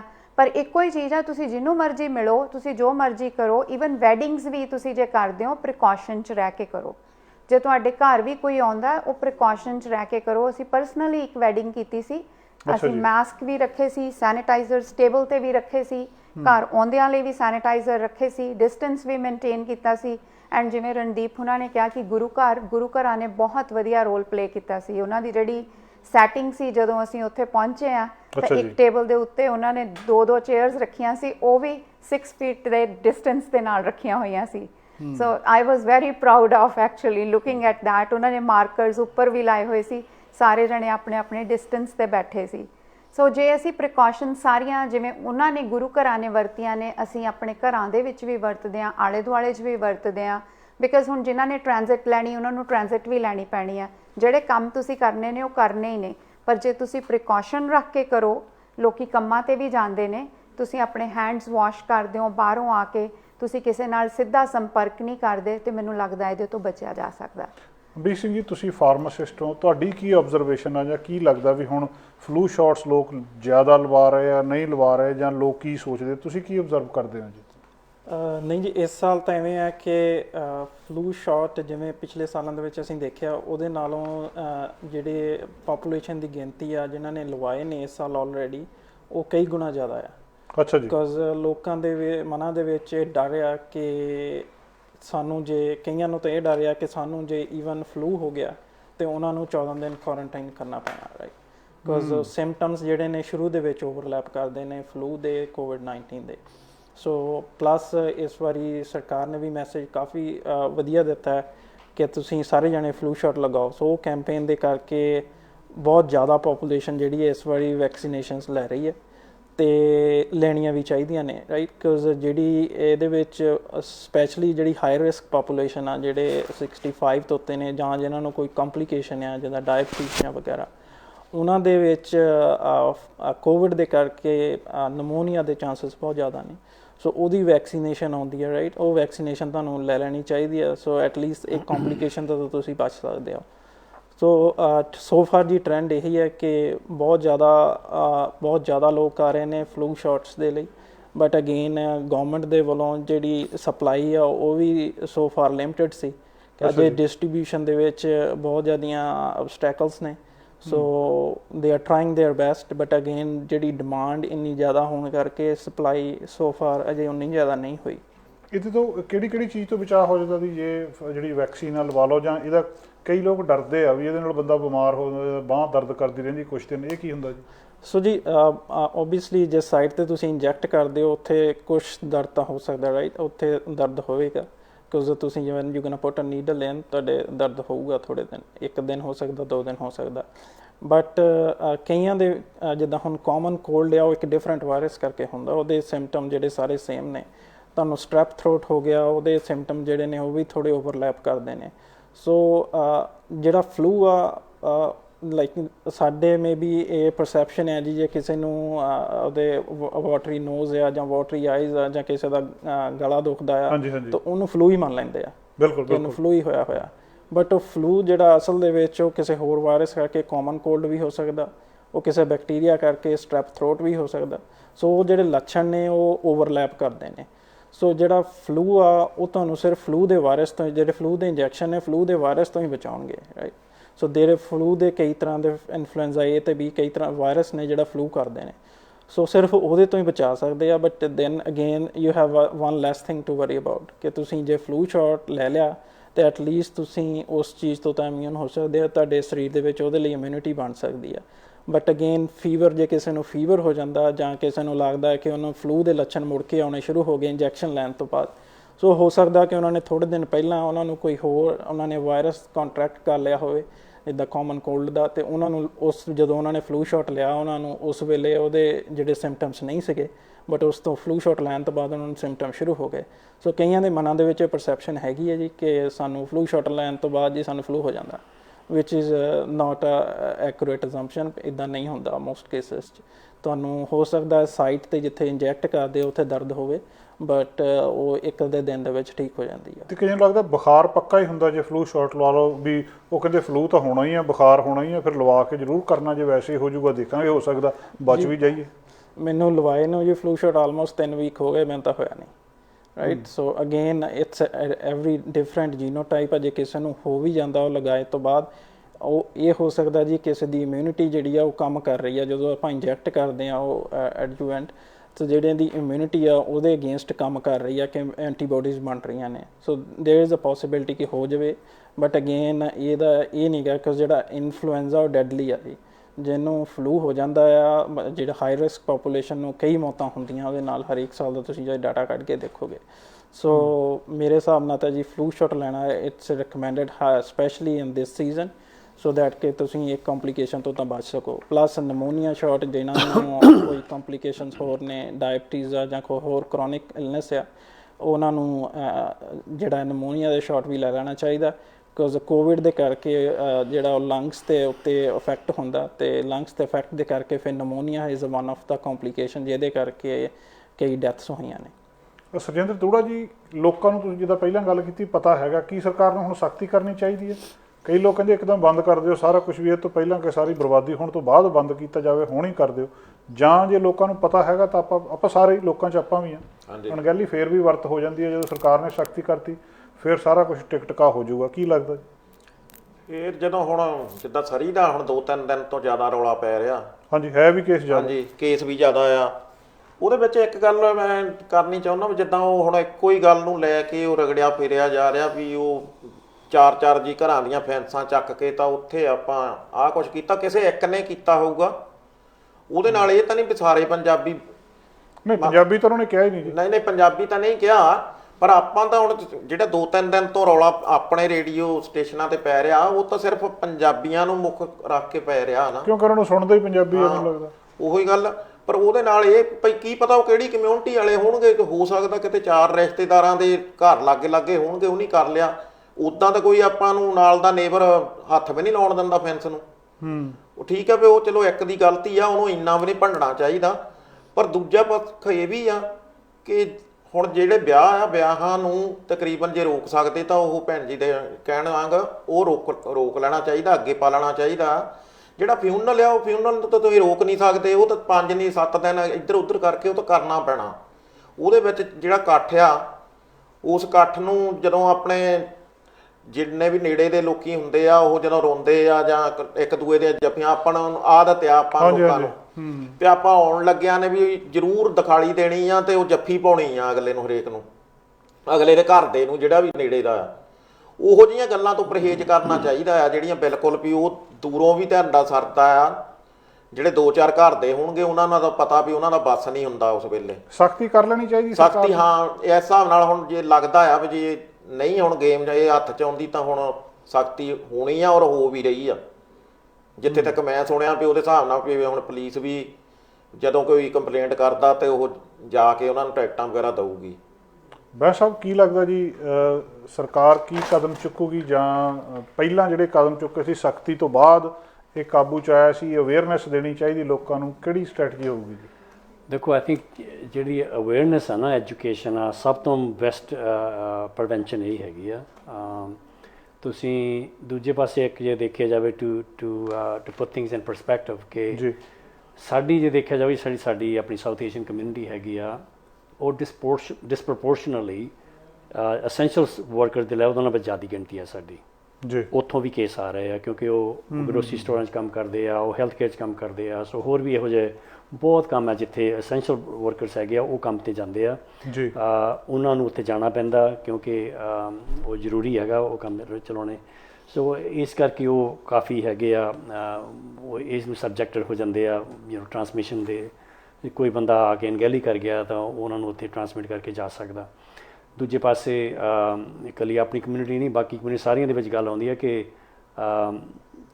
ਜਿਹੜੇ ਵੈਡਿੰਗ ਜਾਂ ਜਿਹੜੀਆਂ ਹੋਰ ਸੈਲੀਬ੍ਰੇਸ਼ਨ ਹੁੰਦੀਆਂ ਘਰਾਂ ਦੇ ਵਿੱਚ ਖਾਸ ਤੌਰ 'ਤੇ, ਉੱਥੇ ਕਾਫੀ ਚਾਂਸਸ ਵੱਧ ਜਾਂਦੇ ਆ, ਕਿਉਂਕਿ ਜਿਸ ਤਰ੍ਹਾਂ ਇਹ ਦੱਸਦੇ ਆ ਕਿ ਬਹੁਤੇ ਲੋਕ ਆਪਣੇ ਆਪ ਨੂੰ ਡਿਸਿਪਲਿਨ 'ਚ ਨਹੀਂ ਰਹਿੰਦੇ। ਜੇ ਮਾਸਕ ਪਾਉਣ ਦੀ ਲੋੜ ਆ ਤਾਂ ਨਹੀਂ ਪਾਉਂਦੇ, ਹੱਥ ਨਹੀਂ ਧੋਂਦੇ, ਜਾਂ ਸੈਨੀਟਾਈਜ਼ ਪ੍ਰੋਪਰਲੀ ਨਹੀਂ ਕਰਦੇ, ਜਾਂ ਫਿਰ ਜਿਸ ਤਰ੍ਹਾਂ ਗੱਲ ਕਰਦੇ ਵੀ ਆਪਾਂ ਨੂੰ ਆਦਤ ਹੈ ਜੱਫੀ ਪਾਉਣ ਦੀ, ਜੱਫੀਆਂ ਪਾਉਂਦੇ ਆ, ਹੱਥ ਮਿਲਾਉਂਦੇ ਆ। ਆਈ ਥਿੰਕ ਇਹਨਾਂ ਚੀਜ਼ਾਂ ਤੋਂ ਜੇ ਆਪਾਂ ਪਰਹੇਜ਼ ਕਰ ਲਈਏ, ਜੇ ਗਏ ਵੀ ਆ ਤੁਸੀਂ ਤਾਂ ਫਿਰ ਇਹੋ ਜਿਹਾ ਪਰਹੇਜ਼ ਕਰ ਲੈਣਾ ਚਾਹੀਦਾ। ਅੱਵਲ ਤਾਂ ਵੱਡੀ ਗੱਲ ਤਾਂ ਇਹ ਹੈਗੀ ਹੈ ਕਿ ਜੇ ਅਸੀਂ ਨਾ ਜਾਈਏ ਤਾਂ ਫੈਮਿਲੀ ਜੇ ਆਪਣੀ ਉਸ ਬਬਲ ਨੂੰ ਆਪਣੇ ਨੂੰ ਕਾਇਮ ਰੱਖੇ, ਅਤੇ ਜਿਸ ਤਰ੍ਹਾਂ ਬੋਨੀ ਹੈਨਰੀ ਕਹਿੰਦੇ ਵੀ ਆਪਣੀ ਫੈਮਿਲੀ ਤੁਹਾਡੀ ਕਲੋਜ਼ ਹੋਣ ਪਲੱਸ 6 ਬੰਦੇ ਹੋਰ ਲੈ ਲਓ, ਫਿਰ ਤੁਸੀਂ ਉਹ ਪ੍ਰੀਕਾਸ਼ਨਸ ਰੱਖੋ, ਤਾਂ ਫਿਰ ਉਹਦੇ ਨਾਲ ਤੁਸੀਂ ਕਾਫੀ ਹੱਦ ਤੱਕ ਇਹਦੇ ਕਾਬੂ ਪਾ ਸਕਦੇ ਆ। ਸੋ ਆਈ ਥਿੰਕ ਅਵੇਅਰਨੈਸ ਦੀ ਲੋੜ ਹੈਗੀ ਆ ਬਹੁਤ ਜ਼ਿਆਦਾ। ਅੱਗੇ ਬਹੁਤ ਲੋਕਾਂ ਨੇ ਇਹਦਾ ਆਪਣਾ ਆਪ ਸਾਥ ਦਿੱਤਾ, ਆਪਣੇ ਆਪ ਨੂੰ ਡਿਸਿਪਲਿਨ 'ਚ ਰੱਖਿਆ ਅਤੇ ਆਪਣਾ ਬਿਹੇਵੀਅਰ ਚੇਂਜ ਕਰ ਲਿਆ ਐਵਰੀ ਡੇ ਦਾ, ਘਰਾਂ ਦੇ ਵਿੱਚ ਵੀ, ਬਾਹਰ ਕੰਮ ਦੇ ਉੱਤੇ ਵੀ। ਸੋ ਆਈ ਥਿੰਕ ਬੈਟਰ ਇਹ ਹੈਗਾ ਕਿ ਸਖਤ ਜਿਹੜੇ ਕਾਨੂੰਨ ਨਾ ਬਣਾਉਣੇ ਪੈਣ, ਕਿਉਂਕਿ ਇਕੋਨਮੀ ਵੀ ਚੱਲਣੀ ਚਾਹੀਦੀ ਆ। ਲੋਕਾਂ ਦੀ ਜੇਬ 'ਚ ਪੈਸੇ ਹੋਣਗੇ ਤਾਂ ਬਿਜ਼ਨਸ ਚੱਲਣਗੇ, ਅਤੇ ਬਿਜ਼ਨਸ ਤਾਂ ਹੀ ਚੱਲਣਗੇ ਜੇ ਲੋਕੀ ਉੱਥੇ ਆਉਣਗੇ, ਅਤੇ ਤਾਂ ਲੋਕੀ ਆਉਣਗੇ ਤਾਂ ਉੱਥੇ ਕਸਟਮਰ ਤਾਂ ਹੀ ਆਉਂਦਾ ਜਦੋਂ ਉਹਨਾਂ ਨੂੰ ਕਾਨਫੀਡੈਂਸ ਹੋਏ ਕਿ ਇਹ ਜਿਹੜਾ ਬਿਜ਼ਨਸ ਆ ਇੱਥੇ ਮੇਰੀ health and safety the protection ਹੈਗੀ ਆ, ਇੱਥੇ ਜਿਹੜੇ ਕੰਮ ਕਰਨ ਵਾਲੇ ਆ ਇਹਨਾਂ ਦੀ health and safety the protection ਹੈਗੀ ਆ। ਸੋ ਆਈ ਥਿੰਕ ਜਿਹੜਾ ਕੋਈ ਸ਼ਾਰਟਕਟ ਕਰਦਾ ਉਹਦੀ ਸ਼ਿਕਾਇਤ ਕਰਨੀ ਚਾਹੀਦੀ ਆ, ਦੱਸਣਾ ਚਾਹੀਦਾ ਹੈਗਾ, ਅਤੇ ਅਥਾਰਟੀ ਦਾ ਧਿਆਨ ਵਿੱਚ ਲਿਆਉਣਾ ਚਾਹੀਦਾ। ਵੈਸੇ ਤੁਹਾਨੂੰ ਇਹ ਦੱਸਣਾ ਕਿ ਕਾਫੀ ਜ਼ਿਆਦਾ ਇਨਫੋਰਸਮੈਂਟ ਚੱਲ ਰਹੀ ਆ, ਬਹੁਤ ਵੱਡੇ ਫਾਈਨ ਵੀ ਹੋ ਚੁੱਕੇ ਆ ਜੀ। ਵਰਕ ਸੇਫ ਵੱਲੋਂ ਤੁਹਾਨੂੰ ਦੱਸਣਾ, ਜਦੋਂ ਇਕਾਨਮੀ ਚਲਾਈ ਸੀਗੀ ਪਿਛਲੇ ਸਾਰੇ ਸਾਲ ਦੇ ਵਿੱਚ ਜਿਹੜੇ ਵਰਕ ਸੇਫ ਦੀਆਂ ਜਿਹੜੀਆਂ ਇਨਸਪੈਕਸ਼ਨਸ ਹੁੰਦੀਆਂ ਉਹ 15,000 ਦੀ ਸੀਗੀਆਂ ਸਾਰੀਆਂ। ਅੱਛਾ ਜੀ। ਐਤਕੀ ਪਹਿਲੇ ਜੂਨ ਤੱਕ 6 ਮਹੀਨਿਆਂ ਵਿੱਚ 15,000 ਇਨਸਪੈਕਸ਼ਨ ਹੋ ਗਈ ਸੀ। ਸੋ ਉਹ ਜਗ੍ਹਾ ਜਗ੍ਹਾ 'ਤੇ ਜਾਂਦੇ ਆ। ਫਿਰ ਜਿਹੜੇ ਜਿਹੜੇ ਆਪਣੇ ਪ੍ਰੋਵਿੰਸ਼ੀਅਲ ਹੈਲਥ ਆਫਿਸਰ ਉਹ ਵੀ ਨਾਲ ਉਹਨਾਂ ਦੇ ਜਾਂਦੇ ਆ, ਪੁਲਿਸ ਵਾਲੇ ਵੀ ਨਾਲ ਕਈ ਵਾਰ ਹੁੰਦੇ ਆ, ਲੋਕਲ ਲਾ ਇਨਫੋਰਸਮੈਂਟ ਵਾਲਿਆਂ ਨੂੰ ਅਥਾਰਟੀ ਦਿੱਤੀ ਹੋਈ ਉਹ ਵੀ ਜਾਂਦੇ ਆ। ਸੋ ਆਈ ਥਿੰਕ ਇਨਫੋਰਸਮੈਂਟ ਤਾਂ ਕਾਫੀ ਹੈਗੀ, ਪਰ ਐਜੂਕੇਸ਼ਨ ਜੇ ਆਪਾਂ ਨਾ ਆਪਣੇ ਆਪ ਨੂੰ ਪ੍ਰੀਵੈਂਟ ਕਰ ਲਈਏ, ਆਪਣੇ ਆਪ ਨੂੰ ਇਹੋ ਜਿਹਾ ਬਿਹੇਵੀਅਰ ਥੋੜ੍ਹਾ ਜਿਹਾ ਚੇਂਜ ਕਰ ਲਈਏ ਕਿ ਅਸੀਂ ਆਪਣੇ ਆਪ ਨੂੰ ਬਚਾਉਣਾ, ਅਸੀਂ ਆਪਣੇ ਨਾਲ ਦੇ ਜਿਹੜੇ ਮੇਰੇ ਪਿਆਰ ਵਾਲੇ ਆ, ਮੇਰੇ ਰਿਸ਼ਤੇਦਾਰ ਹੈ ਉਹਨਾਂ ਨੂੰ ਬਚਾਉਣਾ, ਅਤੇ ਫਿਰ ਜ਼ਰੂਰ ਕੰਮ ਹੋ ਜਾਏ। ਕਿਉਂਕਿ ਮੈਂ ਜਿੰਨਿਆਂ ਕੁ ਨਾਲ ਗੱਲ ਕਰ ਰਿਹਾ, ਆਮ ਸ਼ੋਰ ਕਿ ਤੁਸੀਂ ਆਪਣੇ ਜਿੰਨੇ ਵੀ ਰਿਸ਼ਤੇਦਾਰਾਂ ਨਾਲ ਗੱਲ ਕਰਕੇ ਦੇਖੋ, ਜੇ ਉਹਨਾਂ ਨੂੰ ਕਹੋ ਵੀ ਤੁਸੀਂ ਇੱਥੇ ਆਪਣਾ ਪ੍ਰੋਗਰਾਮ ਹੋਣਾ, ਆ ਮਜਬੂਰੀ ਆ ਅਤੇ ਅਸੀਂ ਬੁਲਾ ਨਹੀਂ ਰਹੇ, ਉਹ ਮੰਨ ਜਾਂਦੇ ਆ, ਸਾਰੇ ਆਪ ਕਹਿ ਦਿੰਦੇ ਹਾਂ ਠੀਕ ਹੈ ਜੀ, ਚੰਗਾ ਕੀਤਾ ਤੁਸੀਂ। ਸੋ ਆਈ ਥਿੰਕ ਆਪਾਂ ਨੂੰ ਥੋੜ੍ਹੀ ਜਿਹਾ ਸਟੈਪ ਲੈਣ ਦੀ ਲੋੜ ਆ, ਮਾੜਾ ਜਿਹਾ ਰੋਲ ਮਾਡਲ ਬਣਨ ਦੀ ਲੋੜ ਆ ਕਿ ਉਹ ਨਹੀਂ ਅਸੀਂ ਇਹ ਕੰਮ ਨਹੀਂ ਹੋਣਾ ਕਿਉਂਕਿ ਆਹ ਪ੍ਰੋਬਲਮ ਹੈਗੀ ਆ, ਉਹ ਸਾਰੇ ਮੰਨ ਜਾਂਦੇ ਆ। ਸੋ ਆਪਾਂ ਨੂੰ ਹਰੇਕ ਘਰ ਦੇ ਵਿੱਚ ਇੱਕ ਰੋਲ ਮਾਡਲ ਚਾਹੀਦਾ, ਅਤੇ ਹਰ ਇੱਕ ਜਿਹੜੇ ਤੁਹਾਡੇ ਬਬਲ ਦੇ ਵਿੱਚ ਉਹਨਾਂ ਵਿੱਚ ਹਰ ਇੱਕ ਬੰਦੇ ਨੂੰ ਰੋਲ ਮਾਡਲ ਬਣ ਜਾਏ ਤਾਂ ਇਹ ਕੰਮ ਠੀਕ ਹੋ ਸਕਦਾ। ਸੋ ਆਈ ਥਿੰਕ ਪੈਨਿਕ ਹੋਣ ਦੀ ਲੋੜ ਨਹੀਂ, ਜਿਸ ਤਰ੍ਹਾਂ ਬੋਨੀ ਹੈਨਰੀ ਕਹਿੰਦੀ ਸਟੇ ਕਾਮ ਅਤੇ ਸਟੇ ਸੇਫ, ਇੱਦਾਂ ਰਹਿਣ ਦੀ ਲੋੜ ਹੈਗੀ, ਪਰ ਡਿਸਿਪਲਿਨ 'ਚ ਰਹਿ ਕੇ ਆਪਣੇ ਆਪ ਨੂੰ ਪ੍ਰੋਟੈਕਟ ਕਰੋ, ਉਹਦੇ ਨਾਲ ਦੇ ਨੂੰ ਪ੍ਰੋਟੈਕਟ ਕਰੋ। ਹੁਣ ਤੁਸੀਂ ਇਹ ਦੇਖੋ ਵੱਡੀ ਪ੍ਰੋਬਲਮ ਇਹ ਹੈਗੀ ਆ ਕਿ ਕੰਮ ਦੇ ਉੱਤੇ ਫਸ ਗਿਆ। ਤੁਸੀਂ ਭੈਣ ਜੀ ਨੂੰ ਦੱਸਿਆ ਕਿ ਜੇ ਤੁਸੀਂ ਚਲੇ ਜਾਂਦੇ ਹੋ, ਤੁਹਾਨੂੰ ਪਤਾ ਵੀ ਸਿੰਪਟਮਸ ਹੈਗੇ ਆ, ਤੁਸੀਂ ਆਪਣੇ ਆਪ ਹੀ ਨਹੀਂ, ਤੁਹਾਡੀ ਸਾਰਾ ਕੰਮ ਵੀ ਬੰਦ ਹੋ ਸਕਦਾ ਕੱਲ੍ਹ ਨੂੰ, ਤੁਹਾਡੀ ਇਨਕਮ ਵੀ ਖਰਾਬ ਹੋ ਜਾਓ, ਬਿਜ਼ਨਸ ਤਾਂ ਖਤਮ ਹੋਣਾ ਹੀ ਹੋਣਾ ਨਾ। ਸੋ ਆਈ ਥਿੰਕ ਤੁਸੀਂ ਸਾਰਿਆਂ ਦਾ ਜੇ ਸੋਚੋ ਉਹ ਬੈਟਰ ਹੈ ਕਿ ਤੁਸੀਂ ਇੱਕ ਦਿਨ ਘਰ ਬਹਿ ਲਓ। ਫੈਡਰਲ ਗੌਰਮੈਂਟ ਨੇ ਇਹਨਾਂ ਦਾ ਧੰਨਵਾਦ ਕਿ ਇਹਨਾਂ ਨੇ ਸਿੱਖ ਬੈਨੀਫਿਟ 10 ਦਿਨ ਦਾ ਦੇ ਦਿੱਤਾ ਆ, ਉਹ ਬੈਨੀਫਿਟ ਵੀ ਮਿਲ ਸਕਦੇ ਆ, ਹੋਰ ਬੈਨੀਫਿਟ ਵੀ ਹੈਗੇ, ਕਈ ਤਾਂ ਯੂਨੀਅਨਾਈਜ਼ ਕੰਪਨੀਆਂ ਵਿੱਚ ਹੈਗੇ ਬੈਨੀਫਿਟ, ਸਿੱਖ ਬੈਨੀਫਿਟ। ਘਰ ਬੈਠ ਲਓ, ਪ੍ਰੀਵੈਂਸ਼ਨ ਬੈਟਰ ਆ ਬਾਅਦ ਦੇ ਜਿਹੜੇ ਆ ਕਿਉਰ ਨਾਲੋਂ। ਸਰਾਜ ਸਾਹਿਬ, ਕੀ ਲੱਗਦਾ ਤੁਹਾਨੂੰ ਇਹ ਸਖਤੀ ਵਾਲੇ ਮਾਮਲੇ 'ਚ? ਜਦੋਂ ਪਹਿਲਾਂ ਬਾਰਡਰ ਬੰਦ ਕੀਤੇ ਸੀ, ਕਈ ਲੋਕ ਕਹਿੰਦੇ ਸੀ ਵੀ ਇਹ ਕਾਫੀ ਦੇਰ ਪਹਿਲਾਂ ਬੰਦ ਕਰ ਦਿੰਦੇ ਤਾਂ ਬਚਾਅ ਹੋ ਸਕਦਾ ਸੀ। ਹੁਣ ਤੁਸੀਂ ਦੱਸਿਆ ਵੀ ਉੱਧਰੋਂ ਤਾਂ ਬਹੁਤ ਘੱਟ ਜਿਹੜਾ ਇਨਫੈਕਸ਼ਨ ਫੈਲ ਰਹੀ ਹੈ। ਹੋਰ ਕੀ ਸਖਤੀ ਹੋ ਸਕਦੀ ਹੈ, ਜਾਂ ਤੁਹਾਨੂੰ ਲੱਗਦਾ ਕਿ ਵੀ ਸਖਤੀ ਦੇ ਨਾਲ ਹੀ ਲੋਕ ਮੰਨਦੇ ਆ ਭਾਵੇਂ ਉਹਨਾਂ ਦੇ ਭਲੇ ਦੀ ਗੱਲ ਹੋਵੇ? ਦੇਖੋ, ਕੋਈ ਵੀ ਸਰਕਾਰ ਸਖਤੀ ਕਰਨਾ ਚਾਹੁੰਦੀ ਨਹੀਂ, ਖਾਸ ਕਰਕੇ ਆਪਾਂ ਕੈਨੇਡੀਅਨ ਸੋਸਾਇਟੀ 'ਚ ਅਸੀਂ ਆਨਰ ਸਿਸਟਮ ਨੂੰ ਹਮੇਸ਼ਾ ਪਹਿਲ ਦਿੰਦੇ ਹਾਂ। ਆਪਾਂ ਡਰੰਕ ਡਰਾਈਵਿੰਗ ਕਿਉਂ ਨਹੀਂ ਕਰਦੇ, ਇਹ ਨਹੀਂ ਸਾਨੂੰ ਚਾਹੀਦਾ ਕਿ ਵੀ ਮੇਰਾ ਲਾਇਸੈਂਸ ਲੈ ਜਾਣਾ ਚਾਹ $500 ਦਾ ਫਾਈਨ ਆ, ਪਰ ਇਹ ਆਪਣੇ ਮਨ ਦੇ ਵਿੱਚ ਚਾਹੀਦਾ। ਔਰ ਉਹ ਬੱਚਿਆਂ ਨੂੰ 2-2, 3-3 ਦੀ ਦੂਜੀ ਤੀਜੀ ਗ੍ਰੇਡ ਤੋਂ ਸ਼ੁਰੂ ਕਰ ਦਿੰਦੇ ਕਿ ਡਰੰਕ ਡਰਾਈਵਿੰਗ ਕਾਹਦੇ ਮਾੜੀ ਹੁੰਦੀ ਕਿ ਤੁਹਾਡੇ ਕੋਲ ਪੂਰੀ ਹੋਸ਼ ਨਹੀਂ ਹੁੰਦੀ, ਤੁਹਾਡੀ ਕਾਰ ਵੱਜ ਸਕਦੀ ਆ, ਇਕੱਲੇ ਤੁਸੀਂ ਨਹੀਂ ਇਕੱਲੇ ਮਰ ਸਕਦੇ, ਦੂਸਰਾ ਵੀ ਮਰ ਸਕਦਾ। ਇਸ ਕਰਕੇ ਪਰਹੇਜ਼ ਲਓ, ਟੈਕਸੀ ਲਓ, ਤਾਂ ਬੱਚੇ ਆਪਣੇ ਆਪ ਹੀ ਮਾਪੇ ਨੂੰ ਹੁਣ ਕਰਨ ਲੱਗ ਪੈਂਦੇ ਆ। ਔਰ ਜਿਹੜੇ ਨੈਕਸਟ ਜਨਰੇਸ਼ਨ ਉਹ ਆਪਣੇ ਆਪ ਹੀ ਜਦੋਂ ਫਰਾਈਡੇ ਨਾਈਟ ਜਾਂ ਸੈਟਰਡੇ ਨਾਈਟ ਜਾਂਦੇ ਨਹੀਂ ਕਰਦੇ ਆ। ਇਸੇ ਤਰ੍ਹਾਂ ਸੀਟ ਬੈਲਟ ਆ, ਉਹ ਤੁਹਾਨੂੰ ਦੱਸਦੇ ਆ ਕਿ ਤੁਸੀਂ ਪਾਓ ਸੀਟ ਬੈਲਟ। ਇਹ ਨਹੀਂ ਕਿ $150 ਦੀ ਟਿਕਟ ਆ ਜੇ ਤੁਸੀਂ ਨਹੀਂ ਪਾਓ, ਕਿਉਂਕਿ ਤੁਹਾਡਾ ਬਚਾਅ ਆ ਕਿ ਜੇ ਤੁਹਾਡਾ ਐਕਸੀਡੈਂਟ ਹੋਇਆ ਤੁਸੀਂ ਵਿੰਡਸ਼ੀਲਡ ਦੇ ਵਿੱਚੋਂ ਬਾਹਰ ਨਹੀਂ ਜਾ ਕੇ ਡਿੱਗੋਗੇ, ਤੁਹਾਡਾ ਬਚਾਅ ਵਿੱਚ ਸੀਟ ਦੇ ਵਿੱਚ ਰਹੂਗਾ ਔਰ ਉਹਦੀ ਐਕਸਪੈਕਟੈਂਸੀ ਹੋਊਗੀ। ਆਪਾਂ ਕਈ ਵਾਰੀ ਯੰਗ ਏਜ ਦੇ ਵਿੱਚ ਇਹ ਵੀ ਸੋਚ ਲੈਂਦੇ ਵੀ ਮੈਨੂੰ ਕੋਵਿਡ ਕੁਛ ਨਹੀਂ ਹੋਣਾ, ਫਲਾਣੇ ਨੂੰ ਹੋਇਆ ਸੀ, ਉਹ 10-15 ਦਿਨ ਬਿਮਾਰ ਹੋ ਕੇ ਠੀਕ ਹੋ ਗਿਆ, ਮੈਂ ਠੀਕ।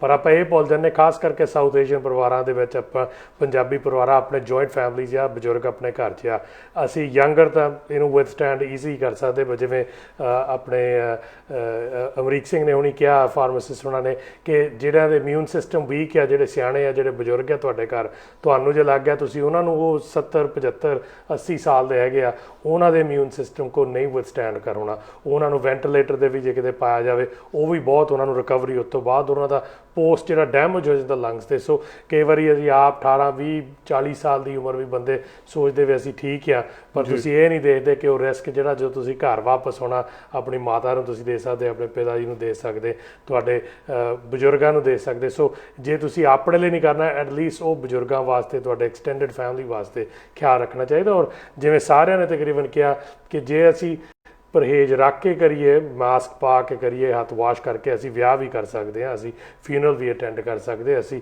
ਰੈਸਟੋਰੈਂਟ 'ਚ ਵੀ ਜਾ ਸਕਦੇ, ਅਸੀਂ ਮਾਲ ਦੇ ਵਿੱਚ ਸ਼ਾਪ ਵੀ ਕਰ ਸਕਦੇ, ਟਰੱਕ ਵੀ ਚਲਾ ਸਕਦੇ, ਅਸੀਂ ਗਰੋਸਰੀ ਸਟੋਰ 'ਚ ਕੰਮ ਵੀ ਕਰ ਸਕਦੇ। ਔਰ ਸਕਾਈ ਟ੍ਰੇਨਾਂ ਦੇਖੋ, ਆਪਾਂ ਬੱਸਾਂ ਦੇ ਵਿੱਚ ਭਰ ਕੇ ਜਾਂਦੀਆਂ, ਲੋਕ ਮਾਸਕ ਪਾ ਕੇ ਜਾਂਦੇ। ਆਪਾਂ ਕਿਤੇ ਨਹੀਂ ਇਸ ਵੇਲੇ ਸੁਣ ਰਹੇ ਕਿ ਬਹੁਤ ਸਪਰੈਡ ਹੋਈ ਆ ਸਕਾਈ ਟ੍ਰੇਨ ਦੇ ਉੱਤੇ, ਬਹੁਤ ਸਪਰੈਡ ਹੋਈ ਆ BC ਟ੍ਰਾਂਜ਼ਿਟ 'ਤੇ। ਕਿਉਂ ਨਹੀਂ? ਕਿਉਂਕਿ ਲੋਕ ਪਰਹੇਜ਼ ਦੇ ਨਾਲ ਉੱਤੇ ਜਾਂਦੇ, ਨਾਲੇ ਨਾਲ ਹੀ ਰਹਿੰਦੇ ਆ, ਪਰ ਉਹ ਆਪਣਾ ਮਾਸਕ ਪਰਹੇਜ਼ ਸਾਰਾ ਪਾ ਕਰਕੇ ਕਰਦੇ। ਸੋ ਜੇ ਅਸੀਂ ਥੋੜ੍ਹੀ ਜਿਹੀ ਇਹ ਡਿਸਕੰਫਰਟ ਜਿਹੜਾ ਲੱਗਦਾ ਜ਼ਰੂਰ ਆ ਜਦੋਂ ਮਾਸਕ ਪਾਉਂਦੇ ਆ, ਸਾਹ ਨੂੰ ਆਪਾਂ ਨੋਰਮਲੀ ਅਕਸਟਮ ਨਹੀਂ ਹੈਗੇ, ਪਰ ਜਿਵੇਂ ਬੰਦਾ ਐਨਕਾਂ ਪਾਉਂਦਾ, ਜਿਹਨੂੰ ਨਿਗਾਹ ਵਾਸਤੇ ਲੋੜ ਆ, ਉਹਨੂੰ ਵੀ ਡਿਸਕੰਫਰਟ ਪਹਿਲਾਂ ਹੁੰਦਾ। ਆਪਾਂ ਐਡਜਸਟ ਹੋ ਕੇ ਇਹ ਕਰੀਏ ਤਾਂ ਪਰਹੇਜ਼ ਦੇ ਨਾਲ ਅਸੀਂ ਸਾਰਿਆਂ ਦਾ ਬਚਾਅ ਕਰ ਸਕਦੇ, ਇਕੱਲੇ ਆਪਣਾ ਨਹੀਂ। ਸੋ ਇਹ ਜ਼ਰੂਰ ਮਾਈਂਡ ਦੇ ਵਿੱਚ ਆਪਾਂ ਕਰੀਏ ਕਿ ਅਸੀਂ ਇਕੱਲਾ ਆਪਣੀ ਰਕਸ਼ਾ ਨਹੀਂ ਰੱਖਣੀ। ਜਿਵੇਂ ਭਾਈ ਸਾਹਿਬ ਨੇ ਕਿਹਾ ਹੋਣੀ ਇੱਥੇ ਪਹਿਲਾਂ ਕਿ ਕਈ ਸੋਚਦੇ ਕਿ ਉਹਨੂੰ ਹੋਊਗਾ ਤਾਂ ਉਹ ਲਾ ਲਵੇ, ਮੈਨੂੰ ਨਹੀਂ ਕੋਈ ਹੈਗਾ। ਆਪਾਂ ਨੂੰ ਇਹ ਥਿੰਕਿੰਗ ਦੇ ਨਾਲ ਕਰਨੀ ਚਾਹੀਦੀ ਆ ਕਿ ਮੈਨੂੰ ਹੋਵੇ ਜਾਂ ਨਾ ਹੋਵੇ, ਮੈਂ ਕਿਤੇ ਟ੍ਰਾਂਸਮਿਟ ਨਾ ਕਰ ਦੇਵਾਂ ਕਿਸੇ ਨੂੰ, ਜਿਹਦਾ ਇਮਿਊਨ ਸਿਸਟਮ, ਕਿਸੇ ਨੂੰ ਆਜ਼ਮਾ ਜਾਂ ਬਜ਼ੁਰਗ ਆ, ਤਾਂ ਉਹਨਾਂ ਨੂੰ ਨੁਕਸਾਨ ਹੋ ਸਕੇ। ਇਸ ਗੱਲ ਜੀ ਇੱਕ ਦੱਸਦਾ ਕਿ ਇੱਕ ਆਪਣੇ ਭੁਲੇਖਾ ਜਿਹਾ ਕਮਿਊਨਿਟੀ ਵਿੱਚ ਆ ਗਿਆ, ਸਾਰੀਆਂ ਕਮਿਊਨਿਟੀਆਂ ਦੇ ਵਿੱਚ ਆ ਗਿਆ ਕਿ ਯੰਗਰ ਜਨਰੇਸ਼ਨ ਨੂੰ ਇਹਦਾ ਅਸਰ ਘੱਟ ਹੁੰਦਾ।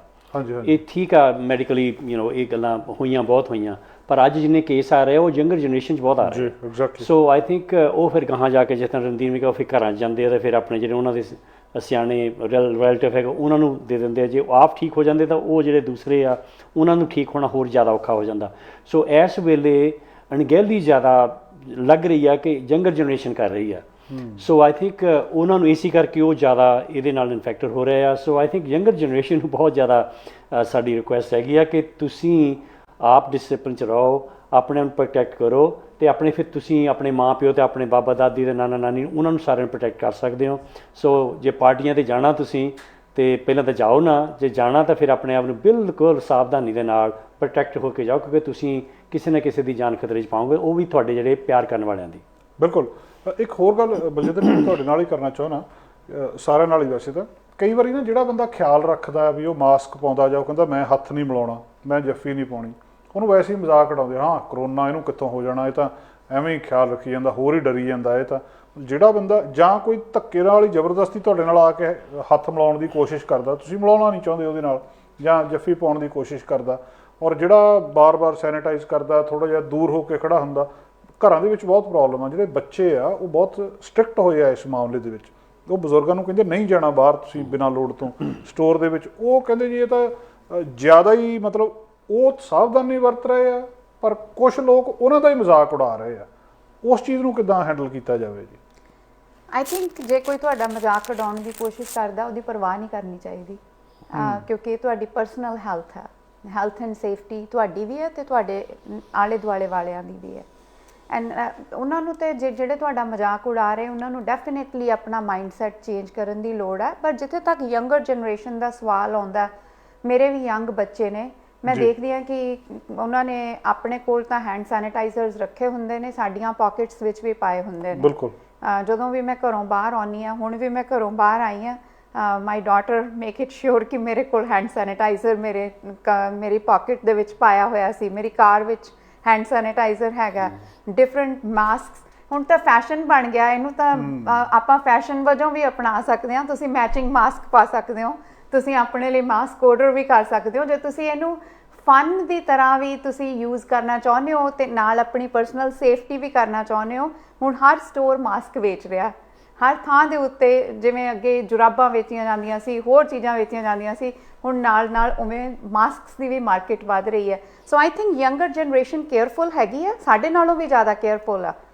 ਉਹ ਕਿਸੇ ਨਾਲ ਹੈਂਡਸ਼ੇਕ ਵੀ ਨਹੀਂ ਕਰਦੇ, ਆਪਣਾ ਪੂਰੀ ਇhtiyਾਤ ਵਰਤਦੇ ਨੇ, ਡਿਸਟੈਂਸ ਵੀ ਰੱਖਦੇ ਨੇ। ਪਰ ਕਈ ਥਾਵਾਂ ਦੇ ਉੱਤੇ ਜਿਵੇਂ ਹੈਰੀ ਬੈਂਸ ਉਹਨਾਂ ਨੇ ਕਿਹਾ ਕਿ ਯੰਗਰ ਜਨਰੇਸ਼ਨ ਦੇ ਵਿੱਚ ਕੇਸਿਸ ਆ ਰਹੇ ਨੇ। ਇਹ ਪਰਸਨਲੀ ਮੈਂ ਵੀ ਸੋਚਦੀ ਹੁੰਦੀ ਹਾਂ ਕਿ ਉਦੋਂ ਜਦੋਂ ਅਸੀਂ ਇਕੱਠੇ ਬਹਿ ਕੇ ਕਈ ਵਾਰੀ ਡਰਿੰਕਸ ਸ਼ੇਅਰ ਕਰਨ ਲੱਗ ਪੈਂਦੇ ਹਾਂ ਤਾਂ ਅਸੀਂ ਆਪਣੀ ਐਬਿਲਿਟੀ ਨੂੰ ਖੋ ਬੈਠਦੇ ਹਾਂ। ਸਾਨੂੰ ਇੱਕਦਮ 2-3 ਡਰਿੰਕਸ ਲੈ ਕੇ ਇਹ ਖਿਆਲ ਮਨੋਂ ਨਿਕਲ ਜਾਂਦਾ ਕਿ ਅਸੀਂ ਇੱਕ ਦੂਸਰੇ ਦੀ ਗਲਾਸ ਨੂੰ ਹੱਥ ਨਹੀਂ ਲਾਉਣਾ, ਜਾਂ ਅਸੀਂ ਡਰਿੰਕਸ ਨੂੰ ਸ਼ੇਅਰ ਨਹੀਂ ਕਰਨਾ, ਜਾਂ ਅਸੀਂ ਉੱਥੇ ਬੈਠ ਕੇ ਇੱਕ ਦੂਜੇ ਦੇ ਨਾਲ ਅਸੀਂ ਜੱਫੀ ਪਾ ਲੈਂਦੇ ਹਾਂ, ਜਾਂ ਫਿਰ ਅਸੀਂ ਇੱਕ ਦੂਸਰੇ ਦੇ ਬਹੁਤ ਨੇੜੇ ਆ ਜਾਂਦੇ ਹਾਂ, ਜਿਹਦੇ ਨਾਲ ਜਲਦੀ ਇਹ ਡਿਜ਼ੀਜ਼ ਜਿਹੜੀ ਹੈ ਟਰਾਂਸਮਿਟ ਹੋ ਸਕਦੀ ਹੈ। ਸੋ ਜਿੱਥੇ ਯੰਗਰ ਜਨਰੇਸ਼ਨ ਕੇਅਰਫੁਲ ਵੀ ਹੈਗੀ ਆ, ਥੋੜ੍ਹੀ ਜਿਹੀ ਇਸ ਗੱਲ ਤੋਂ ਵੀ ਉਹਨਾਂ ਨੂੰ ਬਚਾਅ ਕਰਨਾ ਚਾਹੀਦਾ ਕਿ ਜੇ ਉਹਨਾਂ ਨੂੰ ਹੈਗਾ ਵੀ, ਉਹਨਾਂ ਨੇ ਡਰਿੰਕਸ ਲੈਣੀਆਂ ਵੀ ਨੇ ਤਾਂ ਉਹ ਪ੍ਰੀਕਾਸ਼ਨ ਦੇ ਨਾਲ ਲੈਣ। ਜੇ ਨਹੀਂ ਵੀ ਪ੍ਰੀਕਾਸ਼ਨ ਦੇ ਨਾਲ ਲੈਣੀਆਂ ਤਾਂ ਉਹਨਾਂ ਦੇ ਘਰ ਹੈਗੇ ਨੇ, ਘਰਾਂ ਦੇ ਵਿੱਚ ਬੈਠ ਕੇ ਲੈ ਸਕਦੇ ਨੇ, ਪਰ ਪਾਰਟੀਜ਼ ਦੇ ਵਿੱਚ ਸਪੈਸ਼ਲੀ ਉਹਨਾਂ ਨੂੰ ਪ੍ਰੀਕਾਸ਼ਨ ਯੂਜ਼ ਕਰਨੀ ਚਾਹੀਦੀ ਹੈ। ਪਰ ਜਿੱਥੇ ਤੱਕ ਮੈਂ ਦੇਖਿਆ, ਬਜ਼ੁਰਗਾਂ ਨੂੰ ਵੀ ਦੇਖਿਆ, ਮੈਂ ਸਰੀ ਦੇ ਬਿਜ਼ਨੈਸਿਸ ਨੂੰ ਵੀ ਦੇਖਿਆ, ਈਵਨ ਕਈ ਰੈਸਟੋਰੈਂਟਸ 'ਤੇ ਵੀ ਆਈ ਫੀਲ ਪ੍ਰਾਊਡ ਕਿ ਉਹ ਕਿੰਨਾ ਸਾਫ਼ ਸੁਥਰਾ ਖਾਣਾ ਸਰਵ ਕਰ ਰਹੇ ਨੇ, ਕਿੰਨੀ ਸਾਫ਼ ਸੁਥਰੀ ਟੇਕ ਆਊਟ ਆ ਉਹਨਾਂ ਦੀ, ਜਿਹੜੀ ਸੀਟਿੰਗ ਆ, ਡਾਈਨ ਇਨ ਸੀਟਿੰਗ ਆ, ਉਹ ਵੀ ਉਹਨਾਂ ਨੇ ਪੂਰੇ ਡਿਸਟੈਂਸ ਦੇ ਨਾਲ ਰੱਖੀ ਹੈ। ਗੋਰਿਆਂ ਦੇ ਰੈਸਟੋਰੈਂਟਸ ਦੇ ਵਿੱਚ ਵੀ ਉਹਨਾਂ ਨੇ ਬੜਾ ਇਸ ਚੀਜ਼ ਦਾ ਇhtiyਾਤ ਵਰਤਦੇ ਨੇ, ਤੁਹਾਡੀ ਟੈਂਪਰੇਚਰ ਚੈੱਕ ਕਰਦੇ ਆ, ਤੁਹਾਡੇ ਨਾਂ ਲੈਂਦੇ ਆ, ਸਾਰਾ ਕੁਝ ਕਰਦੇ ਨੇ। ਪਰ ਇਹ ਇਕੱਲੇ ਦੀ ਜ਼ਿੰਮੇਵਾਰੀ ਨਹੀਂ, ਸਾਡੀ ਸੁਸਾਇਟੀ ਦੀ ਜ਼ਿੰਮੇਵਾਰੀ ਹੈ। ਜਿੱਥੇ ਸੁਸਾਇਟੀ ਦੇ ਵਿੱਚ ਬਹੁਤ ਲੋਕ ਇਸ ਜ਼ਿੰਮੇਵਾਰੀ ਨੂੰ ਨਿਭਾਉਣ ਦੀ ਕੋਸ਼ਿਸ਼ ਕਰ ਰਹੇ ਨੇ, ਉੱਥੇ ਕਈ ਥਾਵਾਂ ਦੇ ਉੱਤੇ ਅਣਗਹਿਲੀ ਵੀ ਹੈਗੀ ਹੈ। ਪਰ ਜਿਹੜੇ ਵੀ ਅਣਗਹਿਲੀ ਵਰਤਦੇ ਨੇ, ਉਹਨਾਂ ਅੱਗੇ ਆਪਾਂ ਇਹ ਗੁਜ਼ਾਰਿਸ਼ ਕਰ ਸਕਦੇ ਹਾਂ, ਉਹਨਾਂ ਨੂੰ ਐਜੂਕੇਸ਼ਨ ਹੀ ਦੇ ਸਕਦੇ ਹਾਂ ਕਿ ਉਹਨਾਂ ਨੂੰ ਅਣਗਹਿਲੀ ਨਹੀਂ ਵਰਤਣੀ ਚਾਹੀਦੀ। ਬੀ ਓਨੈਸਟ ਵਿਦ ਯੋਰਸੈਲਫ, ਕਿਉਂਕਿ ਇਹ ਇਕੱਲਾ ਤੁਹਾਡੇ ਲਈ ਨਹੀਂ, ਸਾਡੀ ਸੁਸਾਇਟੀ ਦੇ ਲਈ ਖਤਰਨਾਕ ਹੈ। ਐਂਡ ਜੇ ਸਾਡੇ ਬਿਜ਼ਨਸਿਸ ਨੂੰ ਅਫੈਕਟ ਪੈਂਦਾ, ਜੇ ਸਾਡੇ ਕੰਮਾਂ ਨੂੰ ਅਫੈਕਟ ਪੈਂਦਾ, ਸਾਡੀ ਇਕੋਨਮੀ ਨੂੰ ਅਫੈਕਟ ਪੈਂਦਾ, ਤੇ ਅਸੀਂ ਕੱਲ੍ਹ ਨੂੰ ਸਾਡਾ ਸਰਵਾਈਵਲ ਰੇਟ ਕੀ ਹੈ, ਇੱਥੋਂ ਹੀ ਅਸੀਂ ਡਾਊਨ ਹਿਲ ਜਾ ਸਕਦੇ ਹਾਂ। And health is wealth. ਜੇ ਸਾਡੀ ਹੈਲਥ ਹੀ ਹੈ ਨਹੀਂ ਗੀ, ਅਸੀਂ ਹਸਪੀਟਲਸ ਤਾਂ ਅੱਗੇ ਫੁੱਲ ਪਏ ਨੇ, ਹਸਪੀਟਲਸ ਕੋਲ ਤਾਂ ਅੱਗੇ ਜਗ੍ਹਾ ਹੈ ਨਹੀਂ ਗੀ, ਤੇ ਫਿਰ ਅਸੀਂ ਕਿੱਥੇ ਜਾਣਾ, ਇਲਾਜ ਕਿੱਥੋਂ ਕਰਾਉਣਾ। ਬਿਲਕੁਲ ਸੁਰਿੰਦਰ ਦੂੜਾ ਜੀ, ਇਹ ਗੱਲ ਬਹੁਤ ਜ਼ਿਆਦਾ ਆ, ਇਹ ਫੈਕਟਰ ਸਾਡੇ ਆਲੇ ਦੁਆਲੇ, ਕਿ ਇਹਦੇ ਨਾਲ ਕੁਝ ਨਹੀਂ ਹੋਣਾ, ਜਾਂ ਇਹ ਤਾਂ ਐਵੇਂ ਰੌਲਾ ਰੱਪਈਆ ਇੰਨੇ ਚਿਰ ਦਾ ਪਈ ਜਾਂਦਾ, ਪਈ ਜਾਣਾ। ਜਿਹੜਾ ਧਿਆਨ ਰੱਖਿਆ ਜਾ ਸਕਦਾ ਸੌਖਾ, ਜਾਂ ਉਹ ਵੀ ਨਹੀਂ ਰੱਖਿਆ ਜਾਂਦਾ, ਜਾਂ ਜ਼ਬਰਦਸਤੀ। ਸਾਨੂੰ ਪਤਾ ਹੈ ਘੱਟੋ ਘੱਟ, ਆਪਾਂ ਅੱਜ ਪ੍ਰੋਗਰਾਮ ਕਰਨ ਦਾ ਮਕਸਦ ਵੀ ਇਹੀ ਆ, ਕਿਸੇ ਨੂੰ ਮਿਲਦੇ ਹੋ ਨਾ ਮਿਲੋ, ਉਹਨੂੰ ਨਾ ਜਾਓ ਉਹਦੇ ਨੇੜੇ, ਦੂਰ ਖੜੇ ਹੋ ਕੇ ਗੱਲ ਕਰ ਲਓ। ਫਿਰ ਵੀ ਨਹੀਂ ਲੋਕਾਂ ਕੋਲੋਂ ਹਟਿਆ ਜਾਂਦਾ। ਉਹਨਾਂ ਨੂੰ ਕੀ ਕੀਤਾ ਜਾਵੇ, ਕਿੱਦਾਂ ਸਿੱਖਿਅਤ ਕੀਤਾ ਜਾਵੇ, ਜਾਂ ਉਹਨਾਂ ਤੋਂ ਆਪ ਪਰੇ ਰਿਹਾ ਜਾਵੇ? ਅਜੇ ਚੱਕਰ ਇਹ ਆ ਵੀ ਆਪਾਂ ਜਿਉਂ ਬੋਰਨ ਹੋਏ ਆ, ਇਹੋ ਜਿਹੀ ਆਪਾਂ ਨੂੰ ਆਦਤ ਹੀ ਹੈ ਨਹੀਂ। ਇਹ ਪਹਿਲੀ ਵਾਰ ਹੋਇਆ। ਪਹਿਲਾਂ ਆਪਣੇ ਬਜ਼ੁਰਗ ਪੰਜਾਬ ਦੇ ਵਿੱਚ ਪਸ਼ੂਆਂ ਦੇ ਜਿਹੜੇ ਜਿਨ੍ਹਾਂ ਦੇ ਨਾਲ ਆਪਣੇ ਹਲ ਵਾਹੁੰਦੇ ਹੁੰਦੇ ਸੀ, ਉਹਨਾਂ ਦੇ ਛਿੱਕਲੀਆਂ ਲਾਉਂਦੇ ਹੁੰਦੇ ਸੀਗੇ। ਬਿਲਕੁਲ, ਹੈ ਨਾ, ਮੂੰਹ ਨਾ ਮਾਰਨ। ਹੁਣ ਉਹ ਆਪਣੇ ਲੱਗ ਗਈਆਂ ਕੁਦਰਤੀ, ਰੱਬ ਵੱਲੋਂ ਹੀ। ਹੁਣ ਅਸੀਂ ਹਾਲੇ ਉਹਨੂੰ ਆਪਣਾ ਇਹ ਨਹੀਂ ਕਰਦੇ ਵੀ ਇਹੋ ਜਾਣੀ ਲਾਉਣੀ ਹੀ ਪੈਣਾ, ਸਾਨੂੰ ਇਹੋ ਮਾਸਕ ਪਾਉਣਾ ਹੀ ਪੈਣਾ ਆ। ਹਾਲੇ ਵੀ ਸਾਡੇ ਉਹ ਮਨ ਦੇ ਵਿੱਚ ਜਿਹੜਾ ਆ ਨਾ, ਵੀ ਇਹ ਤਾਂ ਐਵੇਂ 2-4 ਦਿਨ ਦਾ ਇਹ ਰੌਲਾ ਸੀਗਾ ਵੀ ਹੁਣ ਲੋੜ ਨਹੀਂ ਹੈਗੀ ਇਹਦੀ।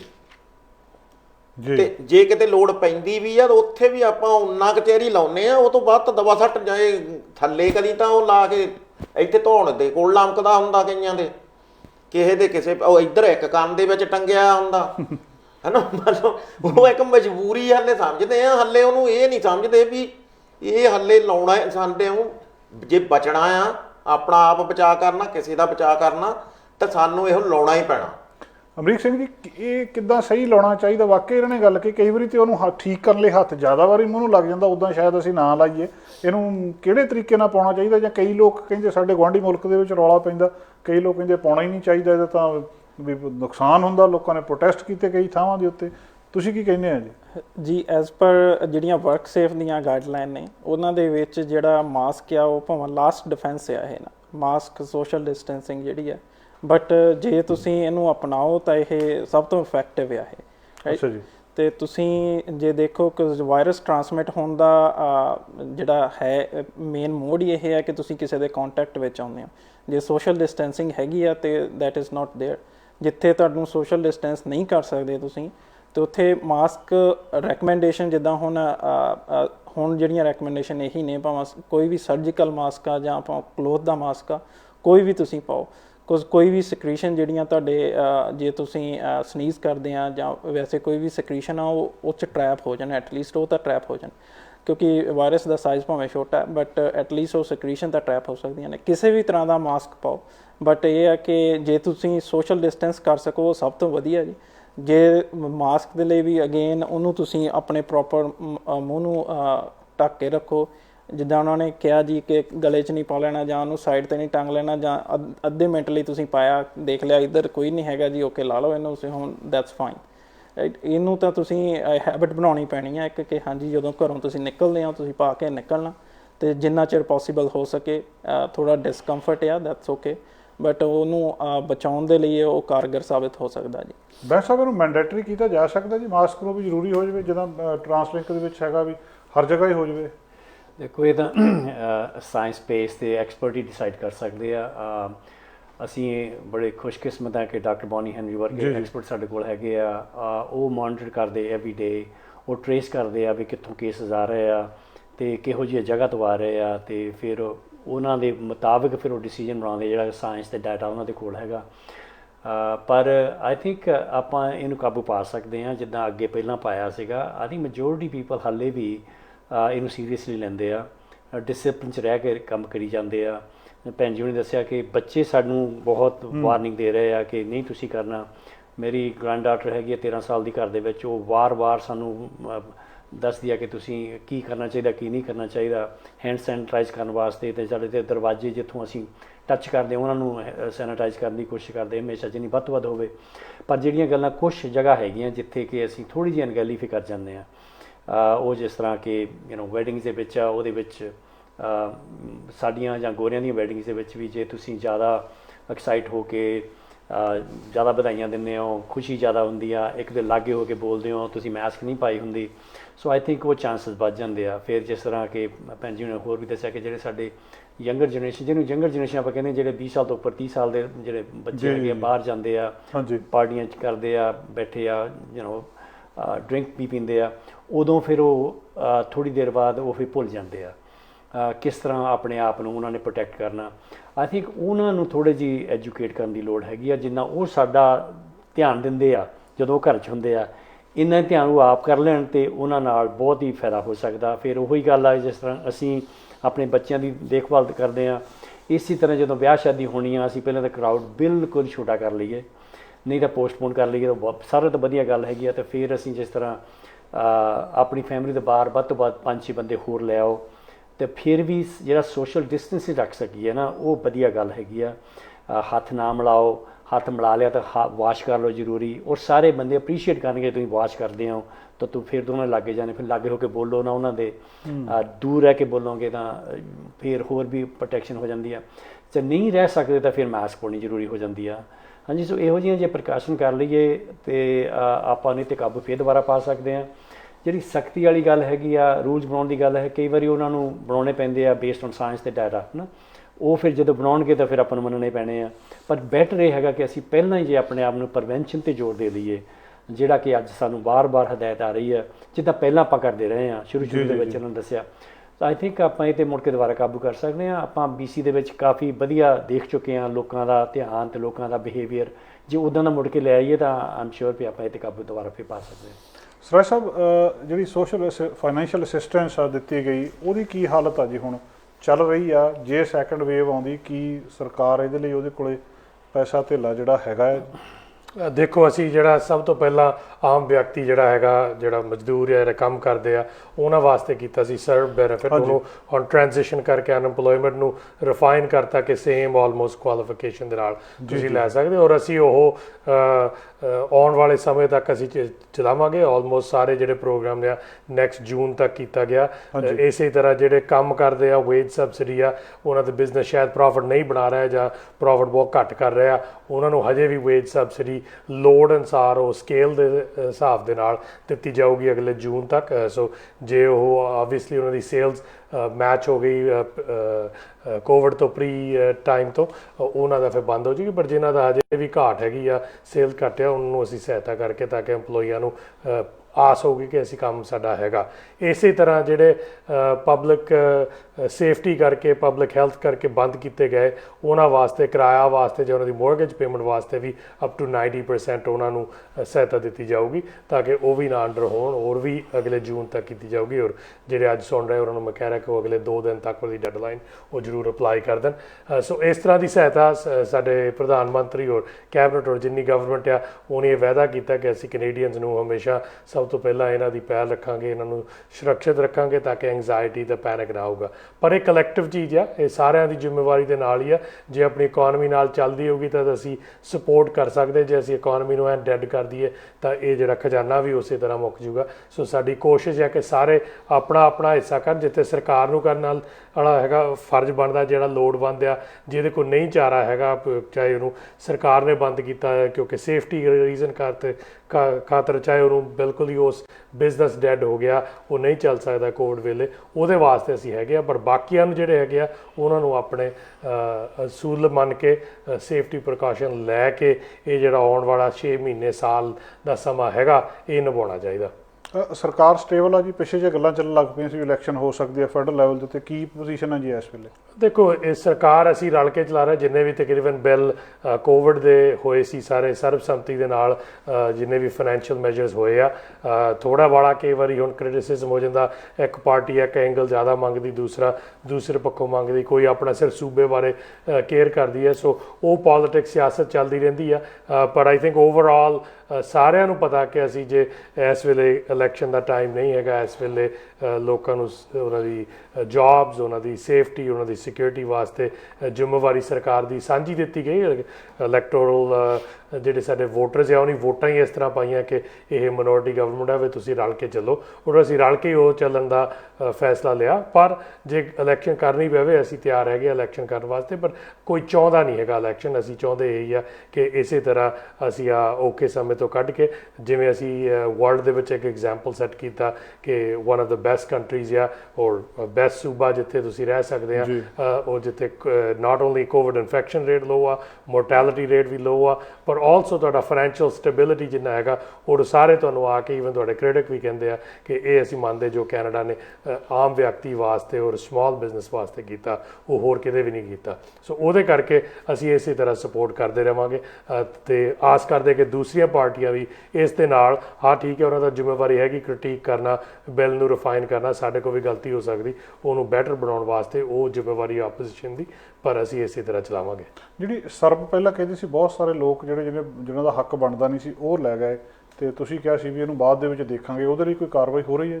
ਦੇਖੋ, ਜਿਹੜੇ ਬਹੁਤ ਲੋਕਾਂ ਨੇ ਤਾਂ ਜੇ ਨਹੀਂ ਇੱਕ ਗਲਤੀ ਨਾਲ ਲੈ ਲਿਆ ਜਾਂ ਭੁਲੇਖੇ ਨਾਲ ਲੈ ਲਿਆ, ਚਾਹੇ ਬਾਅਦ ਚ ਮਨ ਉਹਨਾਂ ਦਾ ਹੋ ਗਿਆ ਕਿ ਮੈਂ ਨਹੀਂ ਸੀ ਲੈਣਾ ਚਾਹੀਦਾ, ਉਹ ਨਹੀਂ ਮੋੜ ਦਿੱਤੇ, ਕਾਫੀ ਵਿਅਕਤੀਆਂ ਨੇ ਮੋੜ ਦਿੱਤੇ ਆ। ਬਾਕੀ ਜਿਹੜਾ ਹੈਗਾ ਇਹ CRA ਦੇ ਜਿਹੜੇ ਅਸੂਲ ਦੇ ਮੁਤਾਬਕ ਆਡਿਟਰ ਜਿਹੜੇ ਹੁੰਦੇ ਆ, ਇਹ ਯੂਜਲੀ ਰਾਈਟ ਵੇ ਨਹੀਂ ਜਾਂਦੇ ਹੁੰਦੇ ਉਸ ਇੰਡਸਟਰੀ। ਮਗਰ ਪਹਿਲੀ ਗੱਲ ਤਾਂ ਕੋਵਿਡ ਕਰਕੇ ਇਹ ਨਹੀਂ ਕਿਸੇ ਨੂੰ ਅਸੀਂ ਪਰੇਸ਼ਾਨ ਕਰਨ ਦਾ ਨਹੀਂ ਪ੍ਰੋਬਲਮ ਕੋਸ਼ਿਸ਼ ਕਰਨੀ ਹੈ। ਉਹਨੂੰ ਜਦੋਂ ਠੰਡਾ ਹੋ ਗਿਆ, ਲੋਕ ਬੈਕ ਟੂ ਵਰਕ ਹੋ ਗਏ, ਫਿਰ ਉਹ ਆਡਿਟ ਕਰਨਗੇ ਕਿ ਕਿਹੜੇ ਲੋਕ ਨੇ ਗਲਤ ਲਈ ਆ, ਕਿਹੜੇ ਨਹੀਂ ਐਲੀਜੀਬਲ ਸੀਗੇ, ਉਹਨਾਂ ਵਾਸਤੇ ਫਿਰ ਉਸ ਤੋਂ ਬਾਅਦ ਕਾਰਵਾਈ ਕੀਤੀ ਜਾਊਗੀ ਔਰ ਉਹ ਹੋਣੀ ਵੀ ਚਾਹੀਦੀ ਹੈ। ਸੋ ਜਿਹਨਾਂ ਨੇ ਵੀ ਕਿਸੇ ਨੇ ਮਿਸਯੂਜ਼ ਕੀਤਾ, ਕਿਉਂਕਿ ਉਹ ਸਰਕਾਰ ਦਾ ਪੈਸਾ, ਉਹ ਆਮ ਵਿਅਕਤੀ ਦਾ ਪੈਸਾ, ਉਹ ਨਹੀਂ ਸੀ ਮਿਸਯੂਜ਼ ਕਰਨਾ ਚਾਹੀਦਾ, ਉਹਨਾਂ ਤੇ ਹੋਊਗੀ।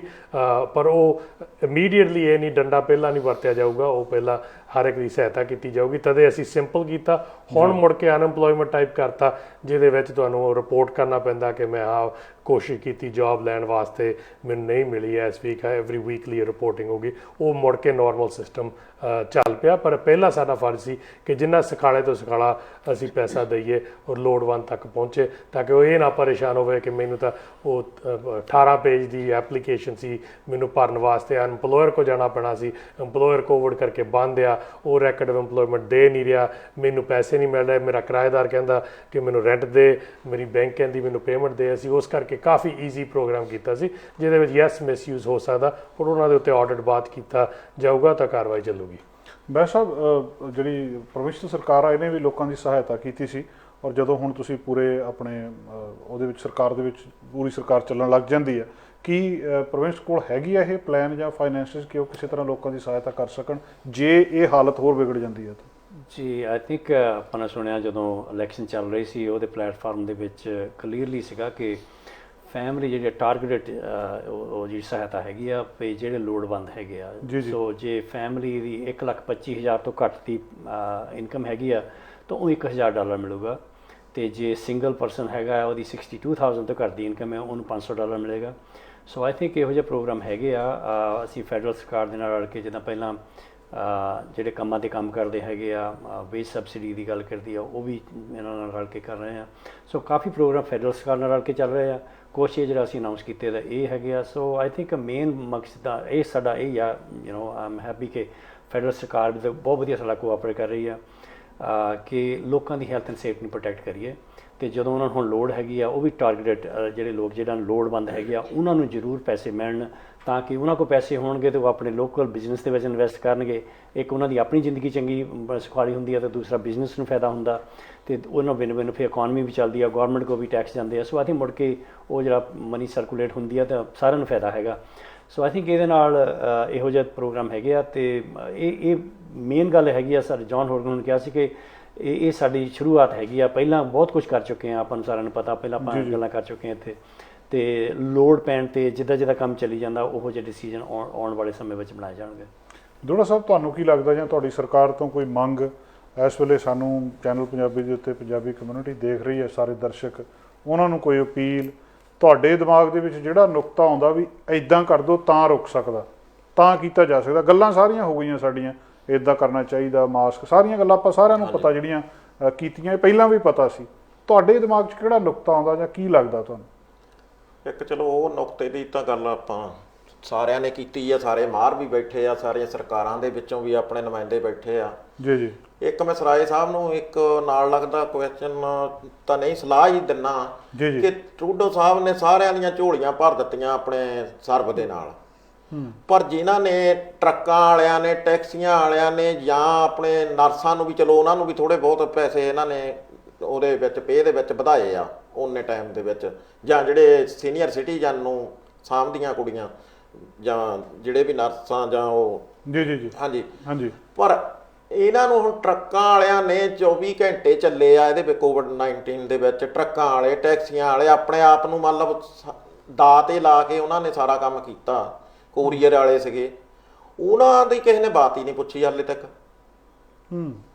ਤੇ ਦੂਜਾ ਮੈਨੂੰ ਆਪਣੇ ਹੈਰੀ ਸਾਹਿਬ, ਮੈਨੂੰ ਇਹ ਨਹੀਂ ਪਤਾ ਕਿਹਨਾਂ ਦੇ ਤੁਹਾਡੇ ਅਧਿਕਾਰ ਖੇਤਰ ਦੇ ਵਿੱਚ ਆਉਂਦਾ, ਇੱਕ ਸਾਡੇ ਟਰੱਕਾਂ ਵਾਲਿਆਂ ਦੀ ਬਹੁਤ ਵੱਡੀ ਇੱਕ ਮੰਗ ਆ, ਜਿਨ੍ਹਾਂ ਦੇ ਵੀ ਆਉਂਦਾ ਹੋਇਆ ਉਹ ਆਪਣੇ ਗਾਂਹ ਅੱਗੇ ਪਹੁੰਚਾਓ ਕਿ ਜਿਹੜੇ DOT ਵਾਲੇ ਆ ਇਹ ਹਮੇਸ਼ਾ ਡਰਾਈਵਰਾਂ ਦੇ ਤਾਂ ਗਲ ਨੂੰ ਪਾ ਲੈਂਦੇ ਆ ਹੱਥ, ਕੋਈ ਵੀ ਨਿੱਕੀ ਜਿਹੀ ਵੀ ਗਲਤੀ ਹੁੰਦੀ, ਗਲਤੀ ਹਾਲੇ ਕੰਪਨੀ ਵਾਲਿਆਂ ਦੀ ਹੁੰਦੀ ਆ ਤਾਂ ਉਹਨਾਂ ਦੇ ਹੱਥ ਪਾ ਲੈਂਦੇ, ਪਰ ਇਹ ਕਿਉਂ ਨਹੀਂ ਕੰਪਨੀ ਵਾਲਿਆਂ ਨੂੰ ਉਹ ਜੁਰਮਾਨਾ ਵਗੈਰਾ ਕਰਦੇ? ਕਿਹੜੇ ਮਾਮਲੇ ਦੇ ਵਿੱਚ ਜੀ? ਵੈਸੇ ਕਿਹੜੇ ਮਾਮਲੇ ਦੀ ਗੱਲ ਕਰ ਰਹੇ ਹੋ? ਕੁਛ ਵੀ ਹੁੰਦਾ ਆ, ਇਹ ਟਰੱਕ ਵਾਲੇ ਨੂੰ ਘੇਰ ਲੈਂਦੇ ਆ, ਟਰੱਕ ਵਾਲੇ ਨੂੰ ਟਿਕਟ ਦੇਣੀ ਉਹਦੇ ਹੀ ਆਪਣੇ ਉਹਦੇ ਤੇ ਜਾਂਦੀ ਆ, ਦੂਸਰੇ ਤੇ ਲਾਇਸੈਂਸ ਤੇ। ਜੇ ਉਹ ਕੰਪਨੀ ਨੂੰ ਕਹਿੰਦਾ ਆ ਤਾਂ ਕੰਪਨੀ ਵਾਲੇ ਮੂਹਰਿਓਂ ਕਹਿੰਦੇ ਵੀ ਚਾਬੀ ਰੱਖ ਦੇ, ਉਹਦੇ ਕੋਲ ਜੋਬ ਜਾਂਦੀ ਲੱਗਦੀ ਆ। ਵੇਟ ਵੀ ਜ਼ਿਆਦਾ ਹੁੰਦਾ ਕਈ ਵਾਰ ਕਈ ਆਪਣੇ ਇਹੋ ਜਿਹਾ ਕੰਮ। ਤੁਹਾਡੀ ਗੱਲ ਵਾਜਬ ਆ ਬਿਲਕੁਲ, ਪਰ ਆਪਾਂ ਇਸ ਮੁੱਦੇ ਤੇ ਫੇਰ ਮੁੱਦੇ ਤੇ ਨਹੀਂ ਕਿ ਮੈਂ ਵਿੱਚ ਜ਼ਰੂਰ ਆਪਾਂ ਇਹਨਾਂ ਨੂੰ ਬੁਲਾ ਕੇ ਗੱਲ ਕਰਾਂਗੇ, ਇਹਨਾਂ ਨੇ ਆਪਣੇ ਕੋਲ ਹੀ ਰਹਿਣਾ। ਸਾਨੂੰ ਇੱਕ ਵਾਰੀ ਦੱਸਿਓ ਕਿ ਕੋਵਿਡ ਦੇ ਉੱਤੇ ਤੁਹਾਡੇ ਕੋਲੇ ਕੋਈ ਨੁਕਤਾ ਹੈ ਕਿ ਕੀ ਕੀਤਾ ਜਾਵੇ? ਸਾਵਧਾਨੀ ਆ ਜੀ ਸਭ ਤੋਂ ਵੱਡੀ ਮੇਰੇ ਹਿਸਾਬ ਨਾਲ, ਬਾਕੀ ਸਾਰੇ ਜਾਣੇ ਬੈਠੇ ਆ ਉਹਨਾਂ ਦੀ ਆਪਣੀ ਸਲਾਹ ਹੋ ਸਕਦੀ। ਜਿੰਨੀ ਸਾਵਧਾਨੀ ਆਪਾਂ ਵਰਤ ਲਵਾਂਗੇ ਓਨਾ ਹੀ ਬਚਾਅ ਹੋਊਗਾ, ਚਾਹੇ ਉਹ ਆਪ ਵਰਤੀਏ, ਚਾਹੇ ਨਾਲ ਦਾ ਆਪਣਾ ਸਾਥੀ ਵਰਤੇ ਤਾਂ ਚਾਹੇ ਆਪਣੇ ਪਰਿਵਾਰ ਵਰਤੇ, ਜੇ ਇੱਥੋਂ ਸ਼ੁਰੂ ਹੋਵਾਂਗੇ ਤੇ ਅੱਗੇ ਤੋਂ ਅੱਗੇ ਪਬਲਿਕ ਦੇ ਵਿੱਚ ਵੀ ਜਾਵਾਂਗੇ ਤੇ ਉਹ ਸਾਰੇ ਜਾਣੇ ਸਾਵਧਾਨੀ ਵਰਤਣਗੇ ਤਾਂ ਬਚਾਅ ਹੋ ਜਾਊਗਾ। ਇਹ ਨਹੀਂ ਵੀ ਕਿ ਹੋਣਾ ਨਹੀਂ, ਮਤਲਬ ਦੂਸਰਾ ਕੋਵਿਡ ਹੋਣਾ ਨਹੀਂਗਾ, ਹੋਊਗਾ ਪਰ ਫੇਰ ਵੀ ਬਹੁਤ ਘੱਟ ਹੋਊਗਾ। ਹਾਂਜੀ ਬਲਜਿੰਦਰ ਜੀ, ਤੁਹਾਨੂੰ ਕੀ ਲੱਗਦਾ ਸਰਕਾਰ ਤੋਂ ਕੋਈ ਮੰਗ, ਤੁਹਾਡਾ ਸਲਾਹ ਲੋਕਾਂ ਨੂੰ ਕਿ ਆਹ ਕੀਤਾ ਜਾਵੇ, ਜਾਂ ਜੋ ਸਾਨੂੰ ਪਤਾ ਆ ਉਹਨੂੰ ਅਸੀਂ ਅਪਲਾਈ ਕਿੱਦਾਂ ਕਰ ਸਕੀਏ? ਆਈ ਥਿੰਕ ਸਰਕਾਰਾਂ ਨੇ ਤੇ ਜੋ ਕਰਨਾ ਸੀ ਕਰ ਲਿਆ, ਔਰ ਬਹੁਤ ਸੋਹਣੇ ਤਰੀਕੇ ਨਾਲ ਕੀਤਾ। ਇਸ ਤੋਂ ਵਧੀਆ ਤਰੀਕੇ ਨਾਲ ਕੀਤਾ ਵੀ ਨਹੀਂ ਜਾ ਸਕਦਾ। ਪਰ ਮੇਰੀ ਇੱਕ ਗੁਜ਼ਾਰਿਸ਼ ਲੋਕਾਂ ਤੱਕ ਇਹ ਜ਼ਰੂਰ ਹੈ ਕਿ ਜਿਨ੍ਹਾਂ ਨੇ ਇਹਦਾ ਗਲਤ ਤੌਰ ਦੇ ਉੱਤੇ ਇਹਨੂੰ ਵਰਤਿਆ ਜਾਂ ਵਰਤਣ ਦੀ ਕੋਸ਼ਿਸ਼ ਕੀਤੀ ਹੈ, ਉਹਨਾਂ ਨੇ ਜਿਹੜੇ ਫੰਡਸ ਦਿੱਤੇ ਨੇ, ਉਹਨਾਂ ਨੂੰ ਵੀ ਇਹਦੀ ਗਲਤ ਵਰਤੋਂ ਨਹੀਂ ਕਰਨੀ ਚਾਹੀਦੀ। ਜੇ ਲੋਕਾਂ ਨੂੰ ਕੰਮ ਮਿਲਦਾ ਹੈ ਤਾਂ ਉਹਨਾਂ ਨੂੰ ਕੰਮ ਕਰਨਾ ਚਾਹੀਦਾ। ਅੱਗੇ ਵੀ ਕੰਮ ਕਰਦੇ ਸੀ। ਸਰਕਾਰ ਦਾ ਪੈਸਾ ਜਿਹੜਾ ਉੱਥੇ ਹੀ ਵਰਤਣਾ ਚਾਹੀਦਾ ਜਿੱਥੇ ਜ਼ਰੂਰਤ ਹੋਵੇ, ਕਿਉਂਕਿ ਖਜ਼ਾਨਾ ਵੀ ਖਾਲੀ ਹੋ ਜਾਂਦਾ ਜੇ ਤੁਸੀਂ ਖਜ਼ਾਨੇ ਨੂੰ ਲੋੜ ਤੋਂ ਵੱਧ ਵਰਤੋਗੇ। ਕਿਸਮਤ ਵਾਲੇ ਆ ਕਿ ਸਾਡੇ ਕੋਲ ਪ੍ਰੋਵਿੰਸ਼ੀਅਲ ਫੈਡਰਲ ਦੋਨੋਂ ਸਰਕਾਰਾਂ ਇਹੋ ਜਿਹੀਆਂ ਨੇ ਜਿਨ੍ਹਾਂ ਨੇ ਬਹੁਤ ਜ਼ੋਰ ਜਾਨ ਦੇ ਕੇ ਇੰਨਾ ਸਾਥ ਜਿਹੜਾ ਉਹ ਲੋਕਾਂ ਦਾ, ਸਿਟੀਜ਼ਨਸ ਦਾ ਦਿੱਤਾ। ਸੱਚੀ ਗੱਲ ਹੈ। ਦੂਸਰੀ ਗੱਲ ਹੈ ਕਿ ਸਾਵਧਾਨੀ ਤਾਂ ਵਰਤਣੀ ਹਰ ਇੱਕ ਨੂੰ ਚਾਹੀਦੀ, ਔਰ ਹਰ ਇੱਕ ਨੂੰ ਆਪਣੇ ਫਰਜ਼ ਤੋਂ ਪਿੱਛੇ ਨਹੀਂ ਹਟਣਾ ਚਾਹੀਦਾ, ਕਿਉਂਕਿ ਹਰ ਇੱਕ ਦਾ ਇਹ ਫੰਡਾਮੈਂਟਲ ਡਿਊਟੀ ਹੋਈ ਹੈ ਸਾਰਿਆਂ ਦੀ ਕਿ ਅਸੀਂ ਆਪਣਾ ਬਚਾਅ ਜਿਹੜਾ ਕਿਵੇਂ ਕਰਨਾ। ਅਸੀਂ ਘਰਾਂ 'ਚ ਵੀ ਕਰੀਏ। ਤੁਸੀਂ ਦੇਖੋ ਇੱਕ ਨਵੀਂ, ਮੈਨੂੰ ਤੇ ਮੇਰੇ ਤੇ ਬੱਚੇ ਛੋਟੇ ਨਹੀਂ, ਪਰ ਮੈਂ ਛੋਟੇ ਬੱਚਿਆਂ ਵਾਲਿਆਂ ਕੋਲੋਂ ਅੱਜ ਕੱਲ੍ਹ ਇਹ ਬਹੁਤ ਸੁਣਦੀ ਹਾਂ ਕਿ ਬੱਚਿਆਂ ਨੂੰ ਫਲੂ ਨਹੀਂ ਹੋ ਰਿਹਾ ਕਿਉਂਕਿ ਮਾਸਕਸ ਪਾਏ ਹੁੰਦੇ ਬੱਚਿਆਂ ਨੇ, ਸਕੂਲਾਂ ਦੇ ਵਿੱਚ ਵੀ ਮਾਸਕਸ ਪਾਏ ਆ। ਸੋ ਇਹਦਾ ਮਤਲਬ ਇਹ ਟਰਾਂਸਮਿਟ ਘੱਟ ਹੋ ਰਿਹਾ। ਅੱਗੇ ਛੋਟੇ ਬੱਚੇ ਹੁੰਦੇ ਸੀ, ਜਦੋਂ ਅਸੀਂ ਵੀ ਪਾਲੇ ਸੀ ਬੱਚੇ ਛੋਟੇ, ਤਾਂ ਬੱਚੇ ਸਾਨੂੰ ਵੀ ਬਿਮਾਰ ਕਰ ਦਿੰਦੇ ਹੁੰਦੇ ਸੀ। ਫਲੂ ਪਹਿਲੇ ਦਿਨ ਹੀ ਜਾਣਾ ਤਾਂ ਕੋਈ ਨਾ ਕੋਈ ਚੀਜ਼ ਘਰ ਲੈ ਕੇ ਆਉਂਦੇ ਹੁੰਦੇ ਸੀ। ਪਰ ਆਈ ਹਰਡ ਫਰੋਮ ਪੇਰੈਂਟਸ ਕਿ ਅੱਗੇ ਨਾਲੋਂ ਬਹੁਤ ਘੱਟ ਹੈ। ਸੋ ਇਹਦਾ ਮਤਲਬ ਕਿ ਮਾਸਕ ਕੰਮ ਕਰਦੇ ਨੇ।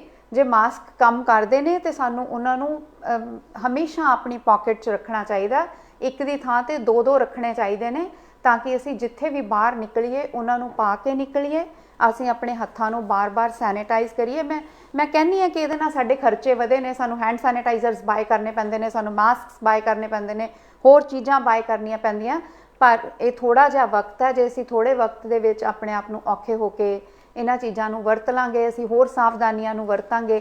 ਦੇਖੋ ਤੁਸੀਂ ਇਸ ਵੇਲੇ ਕਿੰਨਾ ਔਖਾ ਟਾਈਮ ਹੈ। ਜੇ ਅਸੀਂ ਸਾਵਧਾਨੀ ਨਹੀਂ ਵਰਤਦੇ, ਸਾਡੇ ਬੱਚੇ ਘਰਾਂ 'ਚ ਬੈਠੇ ਨੇ, ਯੂਨੀਵਰਸਿਟੀਜ਼ ਅਜੇ ਤੱਕ ਨਹੀਂ ਚੱਲ ਰਹੀਆਂ, ਯੂਨੀਵਰਸਿਟੀਜ਼ ਨਹੀਂ ਚੱਲ ਰਹੀਆਂ। ਕਿੰਨੀ ਆਨਲਾਈਨ ਐਜੂਕੇਸ਼ਨ, ਤੁਸੀਂ ਕਹਿੰਦੇ ਹੋ ਕਿ ਇਹ ਵੀ ਸਰਕਾਰਾਂ ਦੀ, ਮੈਂ ਕਹਿੰਦੀ ਬਹੁਤ ਵੱਡੀ ਗੱਲ ਹੈ ਕਿ ਉਹਨਾਂ ਨੇ ਬੱਚਿਆਂ ਦੀ ਐਜੂਕੇਸ਼ਨ ਬੰਦ ਨਹੀਂ ਕੀਤੀ, ਆਨਲਾਈਨ ਐਜੂਕੇਸ਼ਨ ਚੱਲ ਰਹੀ ਹੈ।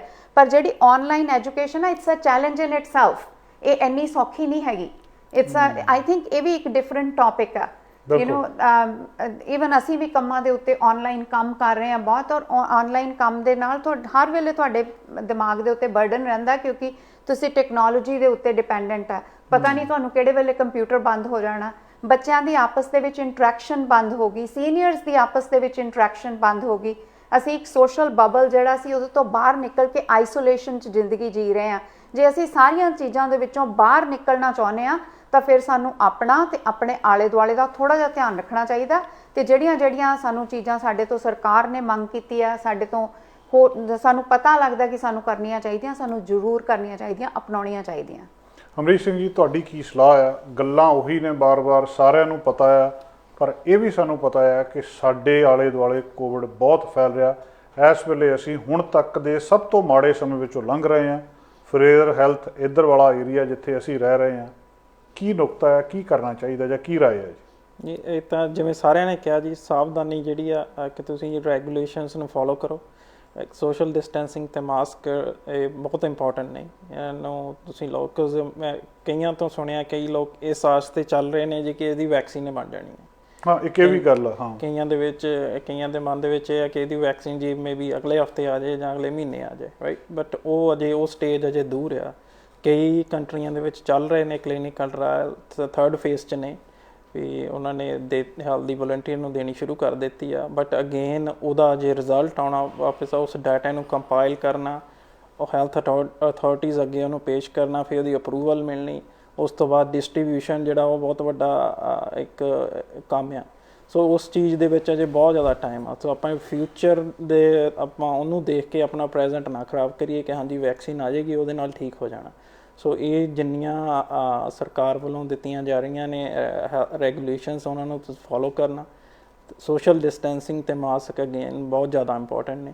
ਤੇ ਤੁਸੀਂ ਆਪਣੇ ਹੈਂਡ ਵਾਸ਼ ਕਰੋ, ਬਹੁਤ ਜ਼ਰੂਰੀ ਆ। ਫੇਸ ਤੇ ਨਾ ਲਗਾਓ, ਤੇ ਅਗੇਨ ਜਿਹੜਾ ਆਪਣਾ ਬਬਲ ਆ ਉਹਨੂੰ ਜਿੰਨਾ ਛੋਟਾ ਹੋ ਸਕੇ ਉਨਾ ਰੱਖੋ। ਤੇ ਇਹ ਕੁਝ ਕੁ ਚੀਜ਼ਾਂ ਨੂੰ ਫੋਲੋ ਕਰਕੇ ਆਪਾਂ ਦੇਖੀਏ 4 ਵੀਕ ਬੈਕ ਜਾਈਏ ਤਾਂ ਕਿੰਨੀ ਜ਼ਿਆਦਾ ਇਨਫੈਕਸ਼ਨ ਜਿਹੜੀ ਸੀ ਘਟ ਗਈ ਸੀ। ਬਿਲਕੁਲ ਬਿਲਕੁਲ। ਸੋ ਉਹ ਜਦੋਂ ਥੋੜਾ ਜਿਹਾ ਆਪਾਂ ਅਣਗਹਿਲੀ ਕੀਤੀ ਤੇ ਦਿਸ ਇਜ਼ ਦਾ ਰਿਜ਼ਲਟ। ਸੋ ਆਪਾਂ ਅਗੇਨ ਉਹ ਚੀਜ਼ਾਂ ਨੂੰ ਸਟ੍ਰਿਕਟ ਕਰਕੇ ਉਹ ਫੋਲੋ ਕਰਕੇ ਸੇਮ ਉੱਥੇ ਲਿਆ ਸਕਦੇ ਹਾਂ ਆਪਾਂ। ਇਹ ਇੰਪੋਸੀਬਲ ਨਹੀਂ ਹੈ ਜੀ ਇਹ।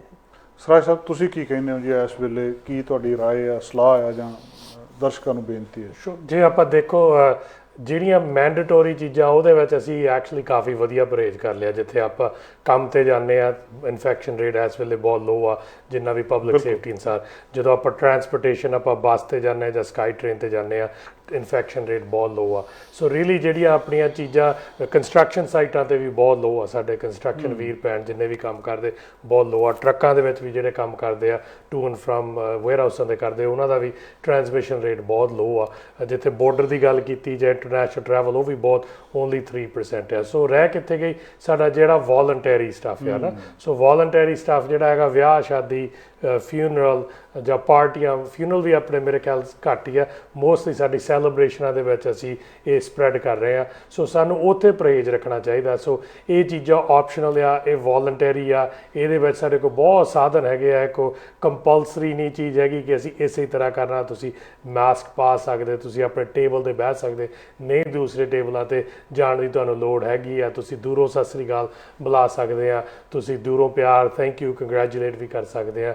ਤੁਸੀਂ ਕਹਿ ਸਕਦੇ ਕਿ ਸਾਡਾ ਇੱਕ ਵਿਅਕਤੀ ਚੱਲ ਜਾਵੇ ਵਿਆਹ ਤੇ ਸਾਰਾ ਟੱਬਰ ਨੂੰ ਨਹੀਂ ਜਾਣ ਦੀ ਲੋੜ, ਉੱਤੇ ਕੋਈ ਨਹੀਂ, ਸਾਡੀ ਉਹਦੀ ਹਾਜ਼ਰੀ ਸਮਝ ਲਓ। ਇਸ ਤਰ੍ਹਾਂ ਦੇ ਤੁਹਾਡੇ ਕੋਲ ਬਹੁਤ ਆਪਸ਼ਨਸ ਹੈਗੇ ਆ। ਸੈਨੀਟਾਈਜ਼ ਕਰਕੇ ਅੰਦਰ ਜਾਓ, ਸੈਨੀਟਾਈਜ਼ ਇੱਕ ਵਾਰੀ ਫਿਰ ਉੱਥੇ ਕਰ ਲਓ ਹੱਥ, ਮਾਸਕ ਪਾ ਕੇ ਫਿਰ ਉੱਥੇ ਬੈਠੋ ਤੁਸੀਂ। ਇਹ ਚੀਜ਼ਾਂ ਦੇ ਨਾਲ ਟਰਾਂਸਮਿਸ਼ਨ ਬਹੁਤ ਲੋ ਹੋ ਸਕਦਾ। ਸੋ ਇਹ ਸਾਬਤ ਕਰਦਾ ਕਿ ਜਿੱਥੇ ਅਸੀਂ ਮੈਂਡੇਟੋਰੀ ਚੀਜ਼ਾਂ ਤੇ ਅਸੀਂ ਕਰਦੇ, ਸਾਡੇ ਬੱਚਿਆਂ ਨੇ ਈਵਨ ਸਕੂਲਾਂ 'ਚ ਵੀ, ਇਹ ਓਨਲੀ ਅਦਰ ਪਲੇਸ ਜਿੱਥੇ ਥੋੜ੍ਹਾ ਜਿਹਾ ਫੈਲ ਰਿਹਾ ਉਹ ਸਕੂਲਾਂ 'ਚ ਹੈ। ਕਿਉਂਕਿ ਸਕੂਲਾਂ 'ਚ ਫਿਰ ਵੀ ਬੱਚੇ ਆਪਾਂ ਕਹਿ ਸਕਦੇ ਕਿ ਇੱਕ ਉਹ ਨਹੀਂ ਅਜੇ ਸਟਾਰਟ ਹੀ ਕੀਤਾ, ਕਿ ਮਾਰਚ ਦੇ ਵਿੱਚ ਸਕੂਲ ਬੰਦ ਹੋ ਗਿਆ ਸੀ। ਉਹ ਅਜੇ ਉਹਨਾਂ ਦਾ ਅਜੇ ਟਰਾਇਲ ਰਨ ਹੀ ਆ, ਅਜੇ 3-4 ਹਫ਼ਤੇ ਹੋਏ ਆ, 5 ਹਫ਼ਤੇ ਹੋਏ ਆ, ਉਹਨਾਂ ਨੂੰ ਅਜੇ ਸਿੱਖ ਰਿਹਾ ਕਿਵੇਂ ਉਹ ਨਹੀਂ ਕਰਨਾ। ਪਰ ਜਿਵੇਂ ਭੈਣ ਜੀ ਨੇ ਕਿਹਾ, ਉਹ ਵਾਕਿਆ ਹੀ ਉਹ ਹੁਣ ਜਦੋਂ ਘਰ ਆਉਂਦੇ ਅੱਗੇ ਤੁਸੀਂ ਜਿੰਨਾ ਮਰਜ਼ੀ ਬੱਚੇ ਨੂੰ ਕਹਿ ਦੋ ਵੀ ਹੱਥ ਧੋ ਕੇ ਫੇਰ ਬੈਠ ਜਾ ਖਾ, ਕੋਈ ਨਹੀਂ ਸੀ ਧੋਂਦਾ ਹੁੰਦਾ। ਹੁਣ ਉਹ ਆਉਂਦੇ ਸਾਰ ਹੀ ਪਹਿਲਾਂ ਵਾਸ਼ਰੂਮ ਜਾਂਦੇ ਆ, ਉਹਨਾਂ ਨੂੰ ਪਤਾ ਉਹ 30 ਤੱਕ ਕਾਊਂਟ ਕਰਦੇ ਆ, ਆਪਣਾ ਹੱਥ ਵਾਸ਼ ਕਰਦੇ ਆ, ਫੇਰ ਬਹਿ ਕੇ ਖਾਂਦੇ ਆ। ਇਸ ਕਰਕੇ ਉਹਨਾਂ ਦਾ ਜੇ ਵਾਕਿਆ ਹੀ ਫਲੂ ਟਰਾਂਸਮਿਸ਼ਨ ਵੀ ਸ਼ਾਇਦ ਘਟ ਗਿਆ ਹੋਵੇ ਉਹਦੇ ਕਰਕੇ। ਸੋ ਅਸੀਂ ਇਹ ਚੀਜ਼ਾਂ ਜਿਹੜੀਆਂ ਮਨ ਨੂੰ ਲਾਈਏ, ਜਿਵੇਂ ਅਸੀਂ ਕੰਮ ਤੇ ਆ ਯੂਨੀਫਾਰਮ ਜਾਂ ਰੂਲ ਜਾਂ ਫੋਰਮੈਟ ਦੇ ਨਾਲ ਜਾਣਾ, ਆ ਚੀਜ਼ ਪਹਿਨ ਕੇ ਜਾਣਾ, ਮੈਨੂੰ ਸਕਾਈ ਟ੍ਰੇਨ ਤੇ ਚੜ੍ਹ ਨਹੀਂ ਦੇਣਾ। ਜਦੋਂ ਅਸੀਂ ਇਹ ਸੈਲੀਬ੍ਰੇਸ਼ਨ ਤੇ ਵੀ ਜਾਈਏ, ਉਹ ਚੀਜ਼ ਵੀ ਸੋਚ ਕੇ ਕਰੀਏ। ਇੱਕ ਹੋਰ ਗੱਲ ਮੈਂ ਆਪਣੀ ਮਦਰ ਦੀ ਐਗਜ਼ਾਮਪਲ ਦੇ ਦੇਣਾ। ਸਾਡੀ ਮਾਤਾ ਜੀ ਦੀ ਹਮੇਸ਼ਾ ਆਦਤ ਹੁੰਦੀ ਸੀ, ਜੇ ਕਿਸੇ ਪ੍ਰਾਹੁਣੇ ਨੇ ਆਉਣਾ, ਕਿਉਂਕਿ ਮੇਰੇ ਫਾਦਰ ਡਾਇਬੈਟਿਕ ਵੀ ਸੀਗੇ ਤੇ ਹਾਰਟ ਪੇਸ਼ੈਂਟ ਵੀ ਸੀਗੇ, ਪਰ ਉਹ ਹਸਪੀਟਲ 'ਚ ਆਪ ਮੇਰੇ ਮਦਰ ਕੰਮ ਕਰਦੇ ਕਰਕੇ ਉਹ ਪਰਹੇਜ਼ ਹਮੇਸ਼ਾ ਉਹ ਪੁੱਛ ਲੈਂਦੇ ਸੀ ਫੋਨ ਤੇ, ਜਿਹੜੇ ਬੰਦੇ ਨੇ ਕਰਨਾ ਹੋਵੇ ਤੁਹਾਡੇ ਆਉਣ ਲੱਗੇ ਕਿਵੇਂ, ਉਹ ਨਹੀਂ ਪਹਿਲਾਂ ਸਾਰਿਆਂ ਦਾ ਹਾਲ ਚਾਲ ਪੁੱਛਦਾ। ਜੇ ਕਿਸੇ ਨੇ ਵੀ ਇੱਕ ਨੇ ਕਹਿ ਦਿੱਤਾ ਕਿ ਉਹਨੂੰ ਸ਼ੱਕ ਆਉਂਦੀ ਆ, ਉਹ ਅੱਜ ਉਹ ਬੁਖਾਰ ਸੀਗਾ, ਸਕੂਲੇ ਨਹੀਂ ਗਿਆ, ਉਹਨੇ ਆਪ ਹੀ ਕਹਿ ਦੇਣਾ ਕਿ ਤੁਸੀਂ ਨਾ ਆਓ, ਫਿਰ ਭੈਣ ਜੀ ਤੁਸੀਂ ਹਫ਼ਤਾ ਰੈਸਟ ਕਰੋ, ਅਗਲੇ ਹਫ਼ਤੇ ਆ ਜਾਓ। ਇਹ ਚੀਜ਼ਾਂ ਹੁਣ ਆਪਾਂ ਨੂੰ ਹੋਰ ਵੀ ਅਪਣਾ ਲੈਣੀਆਂ ਚਾਹੀਦੀਆਂ। ਕਿਸੇ ਨੇ ਤੁਹਾਨੂੰ ਲੱਡੂ ਦੇਣ ਆਉਣਾ ਜਾਂ ਮਠਿਆਈ ਦੇਣ ਆਉਣਾ, ਪਹਿਲਾਂ ਪੁੱਛ ਲਓ ਇਹ ਲੋੜ ਨਹੀਂ, ਜਾਂ ਇਹ ਤੁਸੀਂ ਬਾਹਰ ਹੀ ਰਹਿਣ ਦਿਓ, ਜਾਂ ਤੁਹਾਡਾ ਠੀਕ ਠਾਕ ਹੈਗਾ, ਤੁਹਾਡੀ ਸਿਹਤ ਕਿੱਦਾਂ। ਸੋ ਆਪਾਂ ਬਬਲ ਆਪਾਂ ਕੰਟਰੋਲ ਕਰੀਏ। ਇਹ ਸਾਰਾ ਕੁਝ ਸਾਡੇ ਹੱਥ ਦੇ ਵਿੱਚ ਆ। ਇਹ ਨਹੀਂ ਕੋਈ ਕਹਿ ਸਕਦਾ ਕਿ ਸਾਨੂੰ ਆ ਮਜਬੂਰੀ ਦੇ ਵਿੱਚ ਆ। ਅੱਗੇ ਜਦੋਂ ਕੋਵਿਡ ਸਟਾਰਟ ਹੋਇਆ ਸੀ, ਸਾਨੂੰ ਫੋਨ ਆਉਂਦੇ ਸੀ ਕਿ ਮੈਂ ਗੈਸ ਸਟੇਸ਼ਨ ਕੰਮ ਕਰਨ ਤੋਂ ਡਰਦਾ ਆ, ਕਿਉਂਕਿ ਮੇਰੇ ਲੋਕਾਂ ਨਾਲ ਇੰਟਰੈਕਸ਼ਨ ਹੋਈ। ਮੈਂ ਰੈਸਟੋਰੈਂਟ ਜਾਣ ਤੇ ਕੰਮ ਕਰਦੇ ਤੋਂ ਡਰਦੀ ਆ ਕਿ ਮੈਨੂੰ ਕੋਵਿਡ। ਹੁਣ ਜਿਹੜੀਆਂ ਪ੍ਰੋਬਲਮ ਜਿੱਥੇ ਆ ਰਹੀਆਂ ਉਹ ਵੋਲੰਟਰੀ ਆ, ਤੁਹਾਡੇ ਆਪ ਦੇ ਹੱਥਾਂ 'ਚ ਹੀ ਆ। ਸੋ ਜੇ ਅਸੀਂ ਪਰਹੇਜ਼ ਕਰ ਲਈਏ, ਤੁਹਾਨੂੰ ਕੋਈ ਸਰਕਾਰ ਦੀ ਕੋਈ ਫਾਈਨ ਦੀ ਨਹੀਂ ਲੋੜ ਹੈਗੀ ਉੱਤੇ, ਨਾ ਤੁਹਾਨੂੰ ਕੋਈ ਹੋਰ ਚੀਜ਼ ਦੀ ਜੁਰਮਾਨੇ ਦੇ ਡਰ ਕਰਕੇ ਕਰਨਾ ਚਾਹੀਦਾ। ਤੁਹਾਨੂੰ ਆਪ ਆਪਣੀ ਸਿਹਤ ਦੀ ਤੇ ਪਰਿਵਾਰ ਦੀ ਸਿਹਤ ਵਾਸਤੇ ਤੁਹਾਨੂੰ ਖਿਆਲ ਰੱਖਣਾ ਚਾਹੀਦਾ। ਮੈਂ ਸਾਹਿਬ ਕੀ ਕਹਿੰਦੇ ਹੋ ਆਖਰ ਦੇ ਵਿੱਚ? ਬਿਲਕੁਲ, ਇਸ ਸਾਰੀ ਸਹਿਮਤੀ ਆ ਆਪਣੇ ਸਾਰਿਆਂ ਦੀ।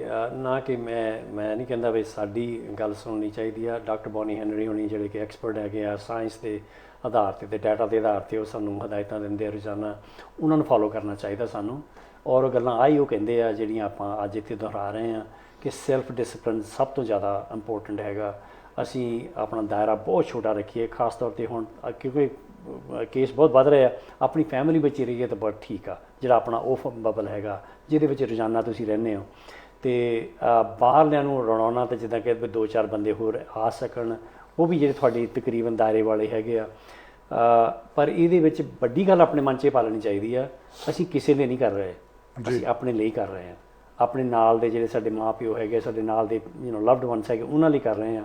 ਉਸ ਤੋਂ ਬਾਅਦ ਸਾਡੇ ਨੇਬਰ ਆ ਜਾਂਦੇ ਆ, ਕੰਮ ਤੇ ਜਾਂਦੇ ਸਾਡੇ ਵਰਕਰਸ ਆ ਜਾਂਦੇ ਨਾਲ ਦੇ, ਸਾਡੀ ਸੁਸਾਇਟੀ ਐਜ਼ ਅ ਸੁਸਾਇਟੀ ਆ ਜਾਂਦੀ ਹੈ। ਜਦੋਂ ਸੁਸਾਇਟੀ ਸਾਰੀ ਇੰਪੈਕਟਡ ਹੋ ਜਾਏਗੀ ਫਿਰ ਕੰਮ ਵੀ ਬੰਦ ਹੋ ਜਾਣਗੇ, ਮੁੜ ਕੇ ਦੁਬਾਰਾ ਫਿਰ ਘਰਾਂ 'ਚ ਬੈਠਣਾ ਪਊਗਾ। ਸੋ ਉਹਦੇ ਨਾਲ ਬਹੁਤ ਜ਼ਿਆਦਾ ਨੁਕਸਾਨ ਹਰ ਇੱਕ ਪਾਸਿਓਂ ਹੋਊਗਾ। ਸਿਹਤ ਦਾ ਤਾਂ ਹੋਣਾ ਹੀ ਹੋਣਾ ਆ। ਆਪਣੇ ਤੁਸੀਂ ਦੇਖੋ ਕਿੰਨੀਆਂ ਮੌਤਾਂ ਹੋ ਚੁੱਕੀਆਂ, BC ਦੇ ਵਿੱਚ ਹੀ 250 ਤੋਂ ਉੱਪਰ ਮੌਤਾਂ ਹੋ ਚੁੱਕੀਆਂ। ਇਹ ਇੰਨੀ ਭਿਆਨਕ ਬਿਮਾਰੀ ਹੈਗੀ ਆ, ਇਹਨੂੰ ਇੰਨਾ ਸੀਰੀਅਸ ਲਈਏ ਅਤੇ ਇਹਦੀ ਮਨ ਦੇ ਵਿੱਚ ਫੁੱਲ ਰਿਸਪੈਕਟ ਰੱਖੀਏ ਕਿ ਇਹ ਬਿਮਾਰੀ ਸਾਨੂੰ ਕਦੀ ਵੀ ਸਿੱਟ ਸਕਦੀ ਆ। ਅਤੇ ਅਸੀਂ ਆਪਣੇ ਲਈ, ਆਪਣੇ ਨਾਲ ਦਿਆਂ ਲਈ ਜਿੰਨਾ ਵੀ ਡਿਸਿਪਲਿਨ ਕਰੀਏ। ਪਾਰਟੀਆਂ ਜਾਈਏ ਨਾ, ਅਤੇ ਜਾਣਾ ਤਾਂ ਜਿਹੜਾ ਸੋਸ਼ਲ ਡਿਸਟੈਂਸ ਉਹ ਜ਼ਰੂਰ ਰੱਖੋ, ਅਤੇ ਆਪਣਾ ਹੱਥ ਜਿੰਨੀ ਵੱਧ ਤੋਂ ਵੱਧ ਵਾਰੀ ਹੁੰਦੇ ਧੋ ਲਓ। ਆਪਣੇ ਸੈਨਾਟਾਈਜ਼ ਕਰੋ ਘਰਾਂ ਦੇ ਵਿੱਚ ਵੀ, ਜਦੋਂ ਕੋਈ ਬਾਹਰਲੇ ਦਰਵਾਜ਼ੇ, ਅੰਦਰਲੇ ਦਰਵਾਜ਼ੇ ਜਾਂ ਕੋਈ ਡਿਲੀਵਰੀ ਆਉਂਦੀ ਆ, ਉਹ ਕੋਈ ਟੱਚ ਕਰਦੇ, ਉਹਨਾਂ ਸਾਰੀਆਂ ਚੀਜ਼ਾਂ ਨੂੰ ਸਾਨੂੰ ਸਾਰਿਆਂ ਨੂੰ ਪਤਾ ਵੀ ਇਹ ਆ ਕਿ ਥੋੜ੍ਹਾ ਜਿਹਾ ਡਿਸਿਪਲਿਨ 'ਚ ਹੋ ਕੇ, ਥੋੜ੍ਹਾ ਜਿਹਾ ਅਗਰੈਸਿਵ ਹੋ ਕੇ ਅਸੀਂ ਇਹ ਕੰਮ ਕਰ ਲਈਏ। ਦਿਨ ਦੂਰ ਨਹੀਂ ਜਦੋਂ ਆਪਾਂ ਕਹਿ ਸਕਦੇ ਜਿਹੜਾ ਕਰਵਾਏ ਵਾਪਸ ਥੱਲੇ ਨੂੰ ਲਿਆ ਰਹੇ ਹਾਂ। ਸੋ ਇਹ ਸਾਡੇ ਸਾਰਿਆਂ ਦੇ ਫਾਇਦੇ ਵਾਲੀ ਗੱਲ ਆ, ਨਾ ਕਿ ਕਿਸੇ ਦੇ ਕਹਿਣ ਦੀ ਗੱਲ ਹੈਗੀ ਆ। ਸੋ ਆਓ ਸਾਰੇ ਹੰਭਲਾ ਮਾਰੀਏ, ਕਿਉਂਕਿ ਆਪਾਂ ਕਲੀਅਰਲੀ ਅੱਗੇ ਕਰ ਚੁੱਕੇ ਹਾਂ। ਬਿਲਕੁਲ ਅਸੀਂ ਕਰ ਚੁੱਕੇ ਹਾਂ, ਅਸੀਂ ਹੁਣ ਵੀ ਕਰ ਸਕਦੇ ਹਾਂ। ਸੋ ਗੱਲ ਹੈਗੀ ਇੱਕ ਵਾਰੀ ਦੁਬਾਰਾ ਆਪਣੇ ਮਨ 'ਚ ਪਾ ਲਈਏ ਕਿ ਬੜੀ ਭਿਆਨਕ ਬਿਮਾਰੀ ਦਾ ਸਾਹਮਣਾ ਕਰ ਰਹੇ ਹਾਂ। ਇਹਦੇ ਵਿੱਚ ਸਾਡੇ ਕਿਸੇ ਨੂੰ ਵੀ ਇਹ ਆ ਸਕਦੀ ਹੈ, ਇਹ ਲੱਗ ਸਕਦੀ ਬਿਮਾਰੀ, ਅਤੇ ਜਾਨ ਵੀ ਜਾ ਸਕਦੀ ਹੈ। ਸੋ ਜੇ ਆਪਾਂ ਇੰਨਾ ਸੀਰੀਅਸਲੀ ਲੈ ਲਈਏ, ਇਹ ਦੇਖ ਕੇ ਅਸੀਂ ਅੱਗੇ ਕਰ ਚੁੱਕੇ ਹਾਂ, ਹੁਣ ਵੀ ਕਰ ਲਈਏ, ਅਤੇ ਮੇਰਾ ਖਿਆਲ ਆ ਆਪਾਂ ਛੇਤੀ ਇੱਥੇ ਕਾਬੂ ਪਾ ਸਕਦੇ ਹਾਂ। ਜੀ ਹਰੀਵੰਸ਼ ਜੀ, ਰਣਦੀਪ ਸਿੰਘ ਸਰਾਏ ਜੀ, ਬਰੀਕ ਸਿੰਘ ਜੀ, ਬਲਜਿੰਦਰ ਕੌਰ ਜੀ, ਸਿੰਧ ਸਿੰਘ ਦੂੜਾ ਜੀ, ਤੁਹਾਡਾ ਸਾਰਿਆਂ ਦਾ ਬਹੁਤ ਬਹੁਤ ਸ਼ੁਕਰੀਆ, ਮਿਹਰਬਾਨੀ, ਤੁਸੀਂ ਆਏ, ਸਮਾਂ ਕੱਢਿਆ, ਮਿਹਰਬਾਨੀ। ਦੋਸਤੋ, ਅਸੀਂ ਗੱਲਬਾਤ ਕੀਤੀ ਸਾਰਿਆਂ ਦੇ ਨਾਲ, ਵੱਖ-ਵੱਖ ਜਿਹੜੀਆਂ ਗੱਲਾਂ ਸੀਗੀਆਂ। ਨੁਕਤਾ ਸਾਰੀ ਗੱਲਬਾਤ ਦਾ ਅਸੀਂ ਜਿਹੜਾ ਘੰਟਾ ਸਵਾ ਘੰਟਾ ਕੀਤੀ ਆ, ਇਹੀ ਨਿਕਲਦਾ ਕਿ ਜਿੰਨੀ ਸਾਵਧਾਨੀ ਵਰਤ ਸਕਦੇ ਹੋ ਵਰਤੋ, ਇਹਨੂੰ ਸਖਤੀ ਦੇ ਨਾਲ ਵਰਤੋ। ਕੋਈ ਨਾਰਾਜ਼ ਹੁੰਦਾ ਹੋਣ ਦਿਓ, ਇਹਨੂੰ ਬਿਲਕੁਲ ਵੀ ਲਾਈਟਲੀ ਨਾ ਲਓ। ਜਿਸ ਤਰੀਕੇ ਦੇ ਨਾਲ ਇਹ ਕੇਸ ਵੱਧ ਰਹੇ ਆ, ਆਉਣ ਵਾਲੇ 15 ਦਿਨਾਂ ਦੇ ਵਿੱਚ ਜੇ ਇੱਦਾਂ ਹੀ ਗੈਦਰਿੰਗ ਜਿਹੜੀਆਂ ਪਹਿਲੀਆਂ ਹੁੰਦੀਆਂ ਰਹੀਆਂ, ਇਹ ਇੰਨੇ ਵੱਧ ਜਾਣੇ ਆ ਕਿ ਸੱਚਮੁੱਚ ਸਾਰਾ ਕੁਝ ਬੰਦ ਹੋ ਜਾਣਾ। ਸਰੀ ਬੋਰਡ ਆਫ ਟ੍ਰੇਡਸ ਨੇ ਜਿਹੜਾ ਅੱਜ ਡਰ ਜ਼ਾਹਰ ਕੀਤਾ, ਉਹ ਸਹੀ ਆ। ਸਾਰੇ ਬਿਜ਼ਨਸ ਬੰਦ ਹੋ ਸਕਦੇ, ਫਿਰ ਇੱਕ ਅੱਧੇ ਦਾ ਨੁਕਸਾਨ ਨਹੀਂ, ਸਾਰਿਆਂ ਦਾ ਹੀ ਹੋਣਾ। ਅੱਜ ਦਾ ਪ੍ਰੋਗਰਾਮ ਅਸੀਂ ਕੋਈ ਉਪਦੇਸ਼ ਦੇਣ ਲਈ ਜਾਂ ਇਸ ਗੱਲ ਲਈ ਨਹੀਂ, ਤੁਹਾਨੂੰ ਸਾਨੂੰ ਇਹ ਯਾਦ ਕਰਵਾਉਣ ਲਈ ਕੀਤਾ ਕਿ ਸਾਡੇ ਏਰੀਏ ਦੇ ਵਿੱਚ, ਸਾਡੇ ਇਲਾਕੇ ਦੇ ਵਿੱਚ ਕੋਵਿਡ ਬਹੁਤ ਤੇਜ਼ੀ ਨਾਲ ਫੈਲ ਰਿਹਾ। ਜਿੰਨਾ ਜਲਦੀ ਸਾਵਧਾਨੀ ਵਰਤ ਕੇ ਇਹਨੂੰ ਰੋਕ ਲਾਂਗੇ, ਉਨੇ ਜਲਦੀ ਅਸੀਂ ਸਾਰੇ ਸੁਖੀ ਹੋਵਾਂਗੇ। ਅੱਜ ਦਾ ਪ੍ਰੋਗਰਾਮ ਇੱਥੇ ਸਮਾਪਤ ਕਰਦੇ ਹਾਂ, ਕੱਲ੍ਹ ਫਿਰ ਹਾਜ਼ਰ ਹੋਵਾਂਗੇ ਦੋਸਤੋ।